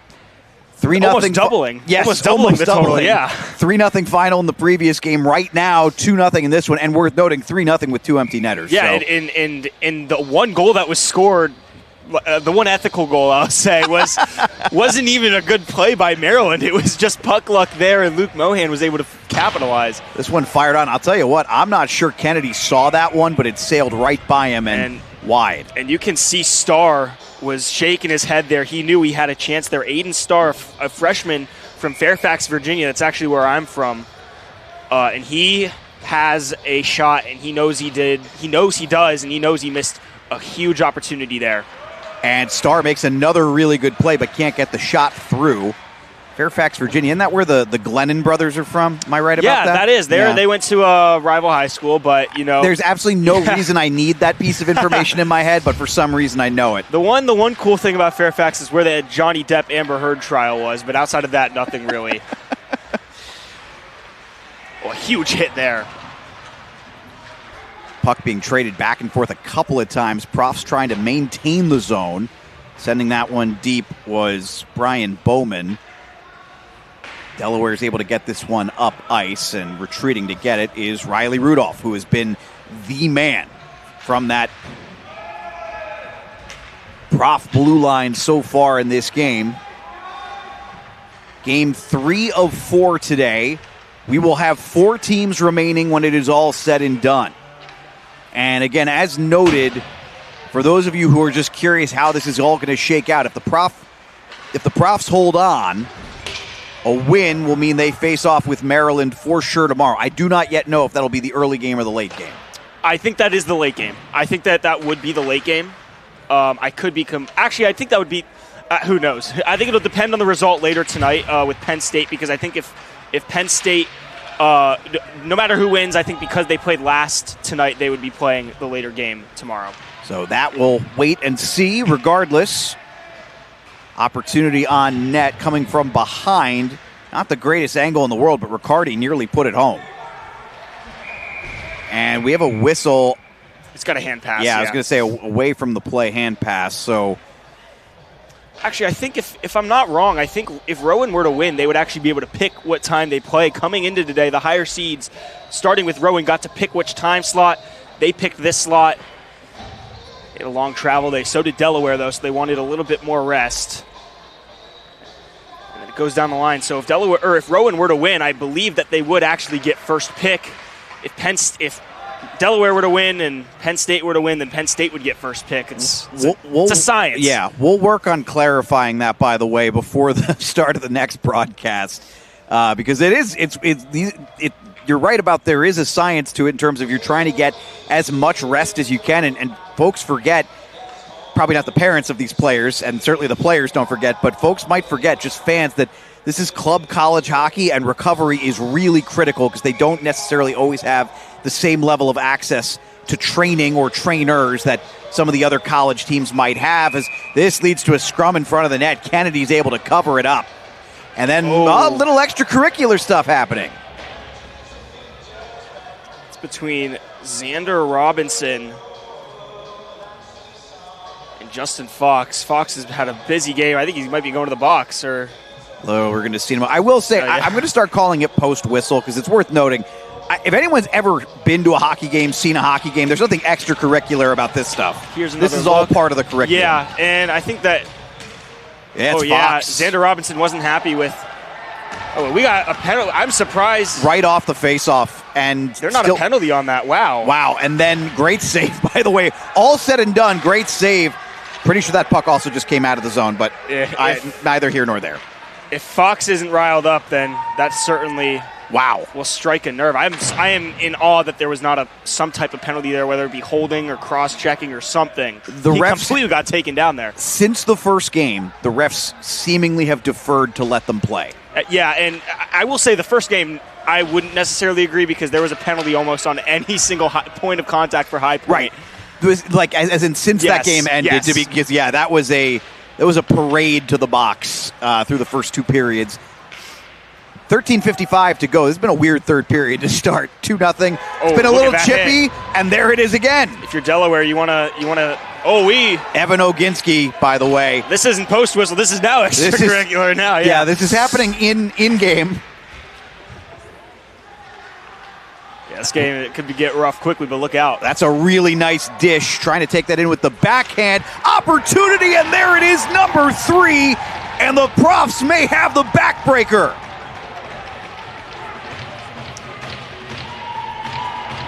Oh, man, Monty made the first save, and nobody could clear it. It's going to be Anthony Cassess. What a rebound there. It was a fantastic play by R.J. Rowan to attack the net. Take another look here. And, Rowan fighting through contact. Just a simple backhand shot there towards Monty off of his leg pad. Ooh. Yeah. And Flom is going to want that one back. He just didn't see Cassess on the back door. And that might be the dagger for Rowan. The former member of the New Jersey Jets might have the goal that sends Rowan to the next round. Technically, of course, it won't go down as the game winner, but it's the one that'll feel the worst for Delaware. Shot doesn't get through here for the Blue Hens. And now the Profs have numbers here. Going to try and get this one through the slot. Didn't quite get there. Tried it a second time. That effort from Daniel Duffy didn't go. And now the Blue Hens back the other way, and they need a lot of help. Brian Kramer. Kramer tries to pull off a drop pass. And that came out of the zone. Yeah, a little bit of a late whistle there, but that was certainly offsides. Going back to that initial goal, that's going to be one that I think Monty wants back simply for the fact that it was a bad angle on the initial shot. He definitely easily could have gloved it, decided to go with the leg pad, and then Josh Flom is also going to want that one back. He just didn't expect anyone to come behind him. He let the puck go by him. And then obviously Rowan was able to capitalize with Cassess. Well, we know Brian Bennett mentioned it during our interview with him in between the first and second period, but basically said you control the center lane, you control the game, and that's in essence what occurred just there. Even though that play doesn't start in the center lane, that's exactly where it finishes. That puck just went I want to say, maybe 100 feet into the air and just went right back down to where it was. I've never seen that before. Again, this is the 9th period of play in a pretty short span of time, so who knows about ice quality. This is the only day, obviously, with this number of games on this ice, but this one sticked away by the netminder Kennedy, who is quietly up to 17 saves on 17 shots, trying to become the second goalie in this tournament today to post a shutout. Missing a stick here, pass over, and that's save number 18. Puck was loose, and he gloved it. Essentially down to 4.5 men with a guy missing a stick, and the Blue Hens almost capitalize. Brutal there. I think that was Greco again. That's the second time today he's had one. Here's another look, and he had 2 great chances at it. The first one, it was great positioning by Kennedy, but then the second whack at it, he just didn't get a clean hit on the puck. And Bobby Kennedy, I mean, they haven't asked him to do much, but make that save number 19 for him, and that's by far his best. Chipping this one in and chasing. Coming in to support was Nick Thomas. Couldn't come up with the puck, though. So the Blue Hens down by 3 here with 11 minutes to go. Oh, huge hit. Yeah, big hit there. And then a little extra stuff after the play from Xander Robinson. No whistle. And it was Fox again involved. Those two have been going at it all night, and it's going to stay like that, I'm certain. Crossing the blue line here with some speed. Trying to wrap this one around. Puck came out above the red line for a moment. There's a Blue Hen without a stick, and it's Fox, and he is feisty. Puck nearly stolen away. More contact. No call. And this will be icing. And again, definitely seeing some hits that I am surprised we're not seeing called. But again, there is also now sort of a consistency to the officiating in that they're basically saying, unless it's really blatant, we're pretty much going to keep the whistles out of our mouths. Yeah, and that's kind of ironic considering some of the calls earlier in this game weren't, I wouldn't even say they were 50-50. It kind of leaned like they weren't penalties and they were called. But the officiating has been, I think it's been pretty fair in this game. I don't think that either team could say that they've been robbed. And I think that, honestly, the teams that have been shorthanded have done a better job than the teams that have been on the power play. That's the other irony of this one as well. Kromsick laid a pretty big hit there. Trying to gain possession. Delaware does a nice job to maintain, clear this one out. Long stretch pass off the boards. And Kromsick's going to wind up being the first one to come up with it for Rowan.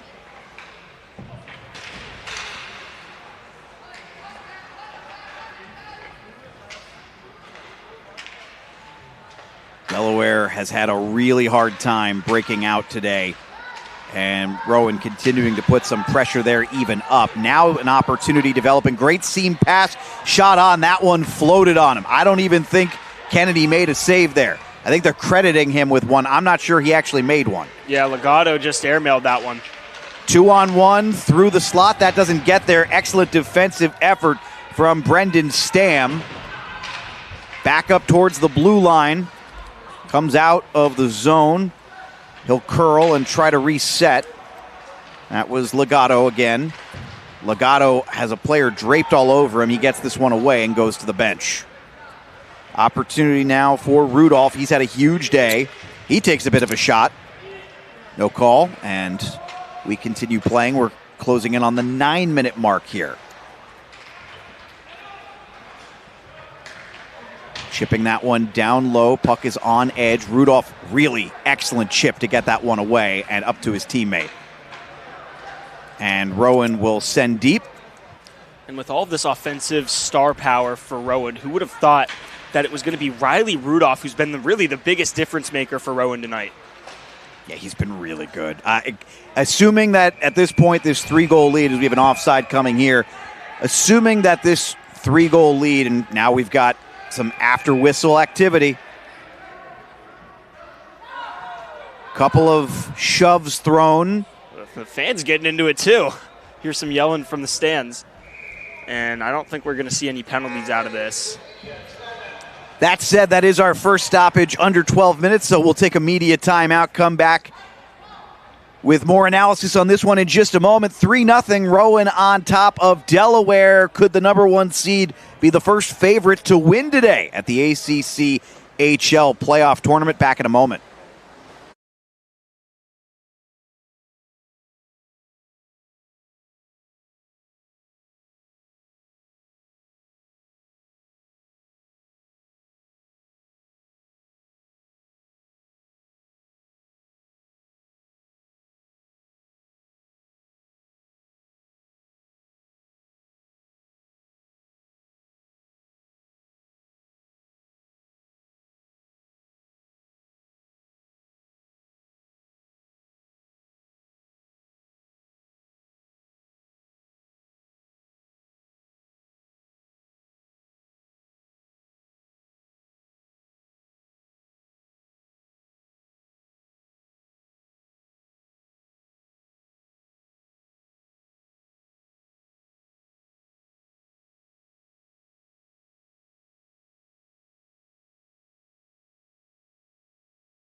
Back here for what likely will be the conclusion of this one. Although, as I say that, Owen has pointed out Delaware came back from down 5 goals just a week ago. They are running low on time, though, so they're going to have to find a way to break through. And to the credit of Rowan, structurally, I think, and this is not a huge surprise, they have probably been the best of anyone we've seen today structurally, defensively, outside of maybe the first 5 minutes of Maryland's performance, where they would not let anything get through in the defensive zone. Well, I will say Wilmington played lights out defensively. I think that they might actually have been better defensively than Rowan has, but you went up against Jack Pharisee and you aren't able to get anything out of that. I will say I'm very impressed with Rowan, and we see some more action at center ice. I'm very impressed with Rowan. I don't think that Delaware has had more than 30 seconds of sustained offensive possession this entire game. Yeah, it's been a strong performance. And another one fired on. Good save by Monty. Think he got just a little piece of that one. Still possessing it. RJ Rowan using his backhand. Took a hit, no call. Bench didn't like that one. Nice little spin there from Bianchi, kind of a half spin. He takes a little bit of a late hit, no call. You're going to have to really cross the line to get called at this point, I'm pretty sure. Yeah. And this one fired on. That one didn't get through, or at least didn't connect with the netminder, more accurately.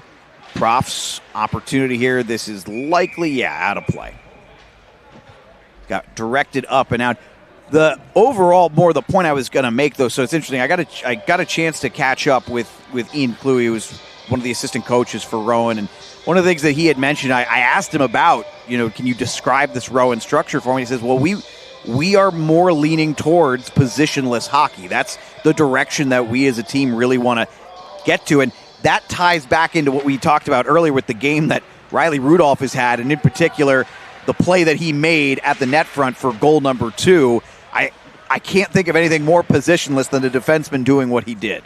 And I've seen defensemen screen goalies and get tip-ins like that, but the skill that he needs to really contain and make sure that he uses, how much talent do you need to have in order to make the goal that he had? He was following that puck all the way through on the move as well. It was just an incredible goal by an incredible player. A great two-way player. I'm not sure if we expect his two-way ability to be that proficient, though. We'll be watching. That's a storyline that we'll be watching throughout this tournament, certainly going into tomorrow and possibly into the championship game as well. Little physicality step up here from the Blue Hens. Not able to get that shot on net, though. Not able to clear this one, though, so Delaware with an opportunity. Bit of a soft shot towards the netminder. Kennedy steered it away towards the corner. Puck goes high into the air and eventually coming back down with it is Rowan trying to chase this one down. No icing there. McLeod is there. And again, worth noting, we're talking about this. We have barely mentioned Max Finley and Jake McLeod in this one. These are their two best offensive players. Now an opportunity developing for Delaware. Another shot on. Not a great angle there. Not a high-quality chance, and steered away. Guess who was the defenseman who made the play? It was Rudolph again. Ooh, redirect right in front. Puck is still loose, and finally, after a couple of whacks at it, Kennedy covers. Wow, what a play by Bobby Kennedy. But like I said, Rudolph with another fantastic play. He got rid of the 2-on-1. But take a look at this replay. Also, it's your boy right in front there as well. Yeah, that was Stam who had a good chance at it, and Starr with another open net he couldn't finish. That's the second time we've seen him try to make a play. And right now the difference has been just the fundamentals of goaltending, and Bobby Kennedy has made no mistakes as we see another great save. And Joe Monty has played a really, really solid game, but he's unfortunately made two uncharacteristic plays that have resulted in Rowan goals. 3-0 is the score as a result. 5:39 to go. Wonder if we're going to see them pull Monty at all, as they're now starting to pepper the net here. Fired one, and Kennedy made another save on that shot from the point. That one redirected, looked dangerous for a minute there, but didn't get on net. And this puck out of the zone.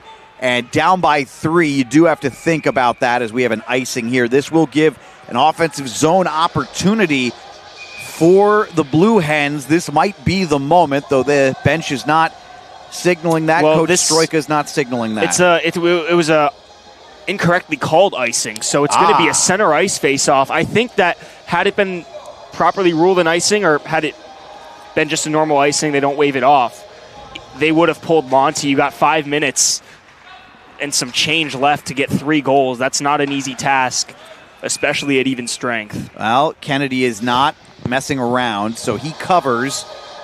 And again, not seeing any signal from the bench, so keeping an eye on that as we're now down to 5:13 to go here. AAU Plus, YouTube, all the different ways that you can watch and enjoy ACCHL hockey, as we now have a correctly called icing. So I think you could see, it doesn't look like they're even thinking about it right now. Yeah, Monty's still staying in the net. He's not even looking at the and it's a little surprising because, again, down 3. I mean, we saw down 1 or 2, I could understand this, but I think you're chasing goals right now. You got 5 minutes. And we saw it the other night, Winnipeg trying to save their season, which was kind of a funny way for it to be described. But Winnipeg, down by 4 goals, and they're pulling a goalie with 6 minutes to go in that game. Now, granted, I do not think one win over Montreal would have saved their season, but nonetheless, it would have helped my Sabres out a little bit, but I don't think your Sabres need much help at this point. As this one redirects on net, good save by Monty. I feel pretty good about what Buffalo's going to do at the moment. They left a sour taste in the fans' mouth. They finished 1-2-1 the last 4 before the break, but still in a playoff spot, the last time they made the playoffs, I wasn't even in kindergarten. Here I am calling college hockey games, so I guess I got to take what I can get. Yeah, I actually looked this up a while back. So when they got their 30th win was at the end of January.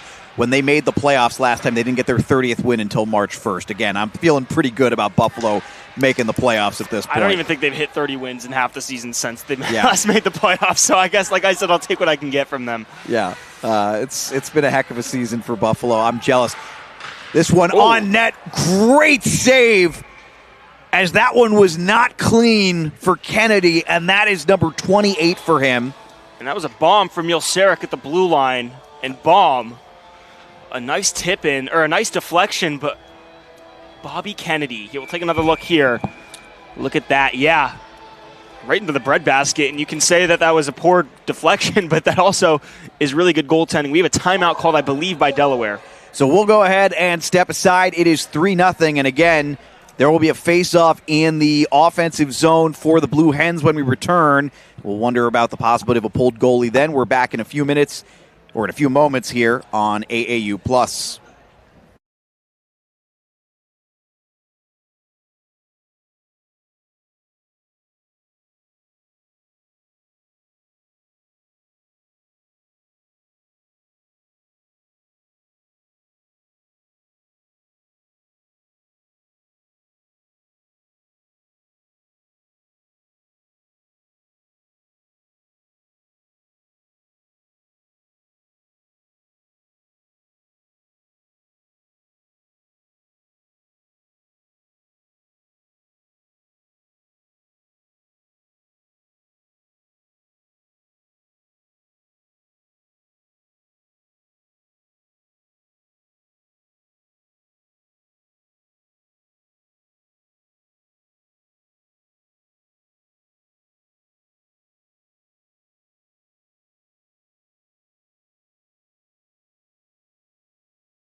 Net is empty for Delaware.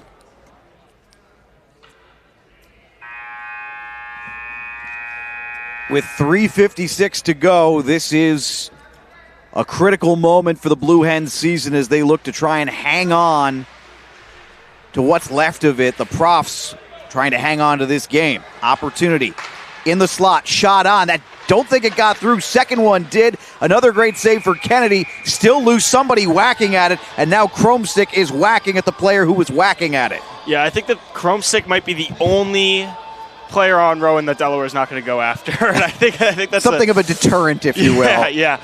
And when you see a guy like Chris Sager, who's not the biggest guy, we'll take another look here. And Kramer, he tried to go outside, but Chromestick got in the way, and then Sager's still poking at it. And then here's Sager's Chromestick. poking. Yeah, Sager's poking at it for a while there. I think Sager's probably looking like, let's go, but then he has to look up a little bit. Sager, a freshman, he's not the biggest guy on the ice. And I think Chromestick is probably the biggest guy in the entire conference. So 6'9", as this one is cleared down. Should be an icing here if Delaware wins the foot race. No icing. Wow. And odd moment there. Looked like Ryan O'Donnell lost his stick. I'm not sure how. He was looking at a Blue Hen player. It's sent deep. Sager is giving chase. They have not been able to solve Bobby Kennedy. 29 saves for the young man, the sophomore from New Jersey, and this might do it. 2-on-1, soft little touch pass, and just escorting it into the back of the net. And there's Jake McLeod. 4-0 Rowan, and the number 1 seed, barring something completely unforeseen, is moving on to the semifinals. And that's going to be a season, I'll say presumptuous season sweep over Delaware for Rowan. Close teams they play. I mean, Delaware and New Jersey very close to each other, and Rowan is now going to be looking ahead at the Maryland Terrapins, and that is going to be one heck of a matchup, especially between the two netminders. My goodness. Looks like we're going to have back-to-back shutouts, and the two goalies with the shutouts are going to be meeting up tomorrow. Another turnover forced here by McLeod. Tries the seam pass through, doesn't go. Then Chromestick winds up with it on his stick, retreating into his own zone. They'll just send this puck deep. We're down under 3 minutes to go here. 4-0 with an empty netter.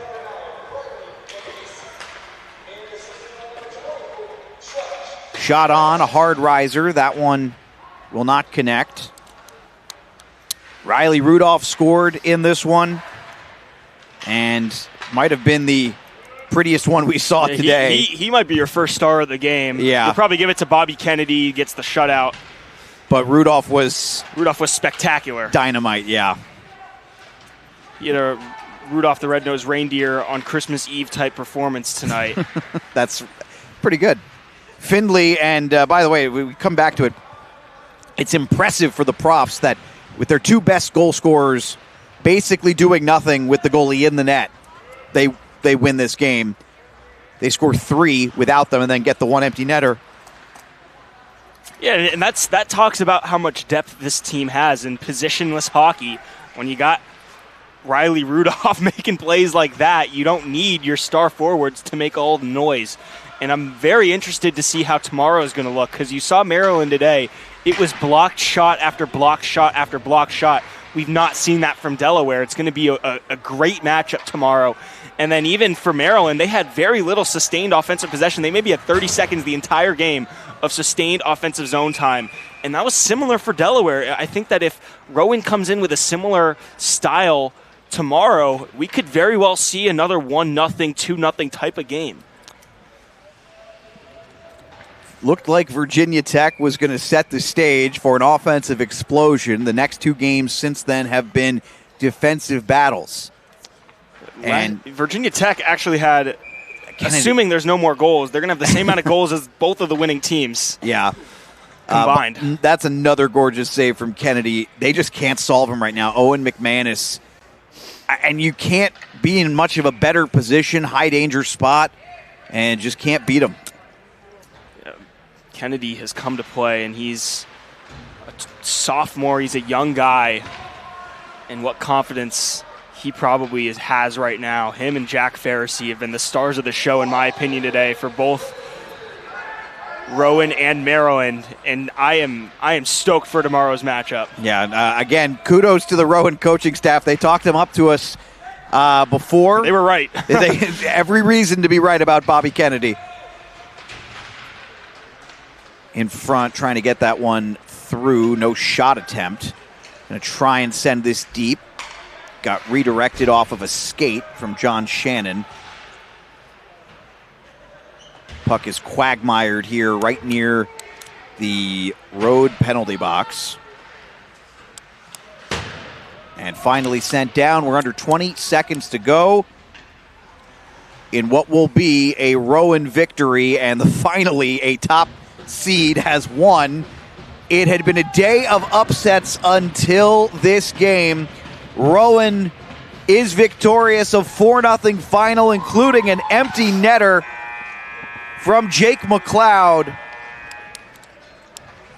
But the job is done for today for Rowan. More to do tomorrow, as we now know it'll be Rowan and Maryland. Time TBD, but we have that matchup set up. Right, we do need to find out. We do need to find out what the policy is on that, but time TBD. And then in the meantime, it'll be Virginia Tech versus the winner of this next game, Wake Forest and Penn State. And Virginia Tech, of course, a bit of a statement in that first game. And previewing that matchup, if Penn State's able to come through, that is a last year's championship, a rematch of that in the semifinal. We are in store for a fantastic day of hockey tomorrow. Wake Forest, though, certainly has the ability to pull off the upset, kind of home court for them. This is a rink very, very close to their campus, practically on their campus. It has been an incredible day of hockey and incredible performances. Today it was Bobby Kennedy and Riley Rudolph. Also saw goals in this one, like just the contribution of freshmen in this one has the other element of this that's so impressive. Cassesi was the one I wanted to bring up. Obviously, Bianchi scored the first goal. Cassesi scores the third goal. And we talked about it during the Maryland game as well. Obviously, that one a little bit easier to talk about because the netminder who had that 59-save shutout was a freshman. But that's been the flavor of the day through this so far. We keep seeing freshman contributors performing in a big, big way. Final score again here, Rowan wins 4-0 over Delaware. Tough way to end the season for Delaware. Rowan, obviously, a lot of hockey to play for them potentially, but the most important hockey is tomorrow, and that is against Maryland. We'll see if we have a chance to catch up with any of the coaching staff or any players here in just a moment. We'll take a short break, come back with a post-game wrap in just a moment here on AAU Plus and YouTube.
Standing by with the player of the game, Bobby Kennedy. Another big performance from a goaltender in this one, and we got a show in the game before. Bobby, you brought it in this one, 30-save performance, and we noted it up here. There were a couple of moments where you just constantly seemed to be in the right position. You never seemed to have one of those type of crazy saves that fans love.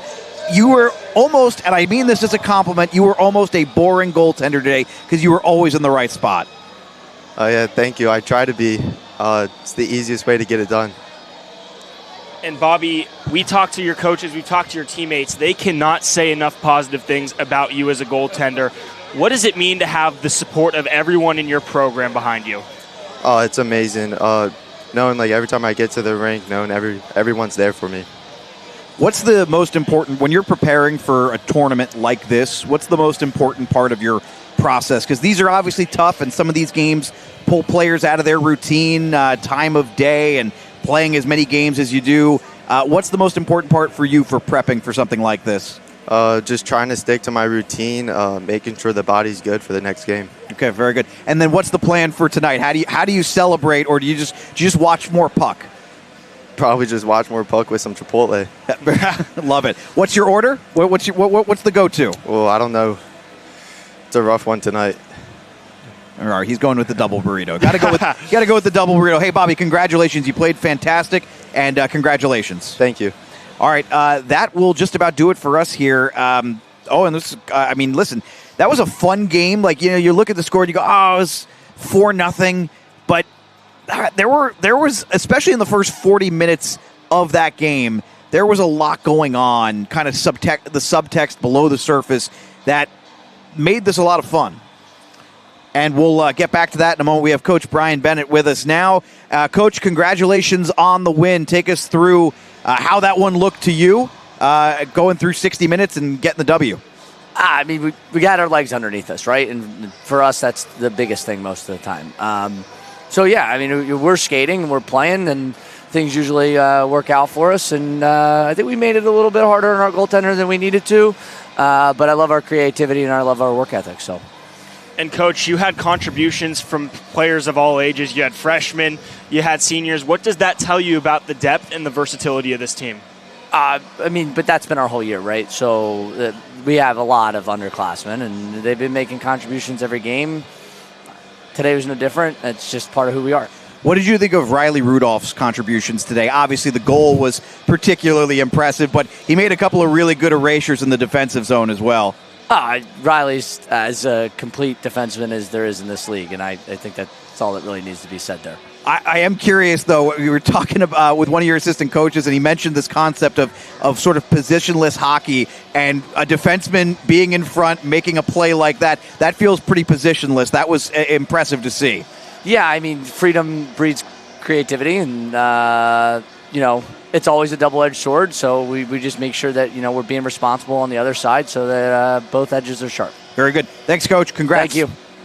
That's Coach Brian Bennett. And, so back to what I was saying before, though, and 4-0 win, but those first 40 minutes, there was a lot happening underneath the surface. The Profs had to come out and play a good third period. Yeah, and we said it all day, we really did say it all game, that Delaware is able to come back and score in bunches. They did last weekend.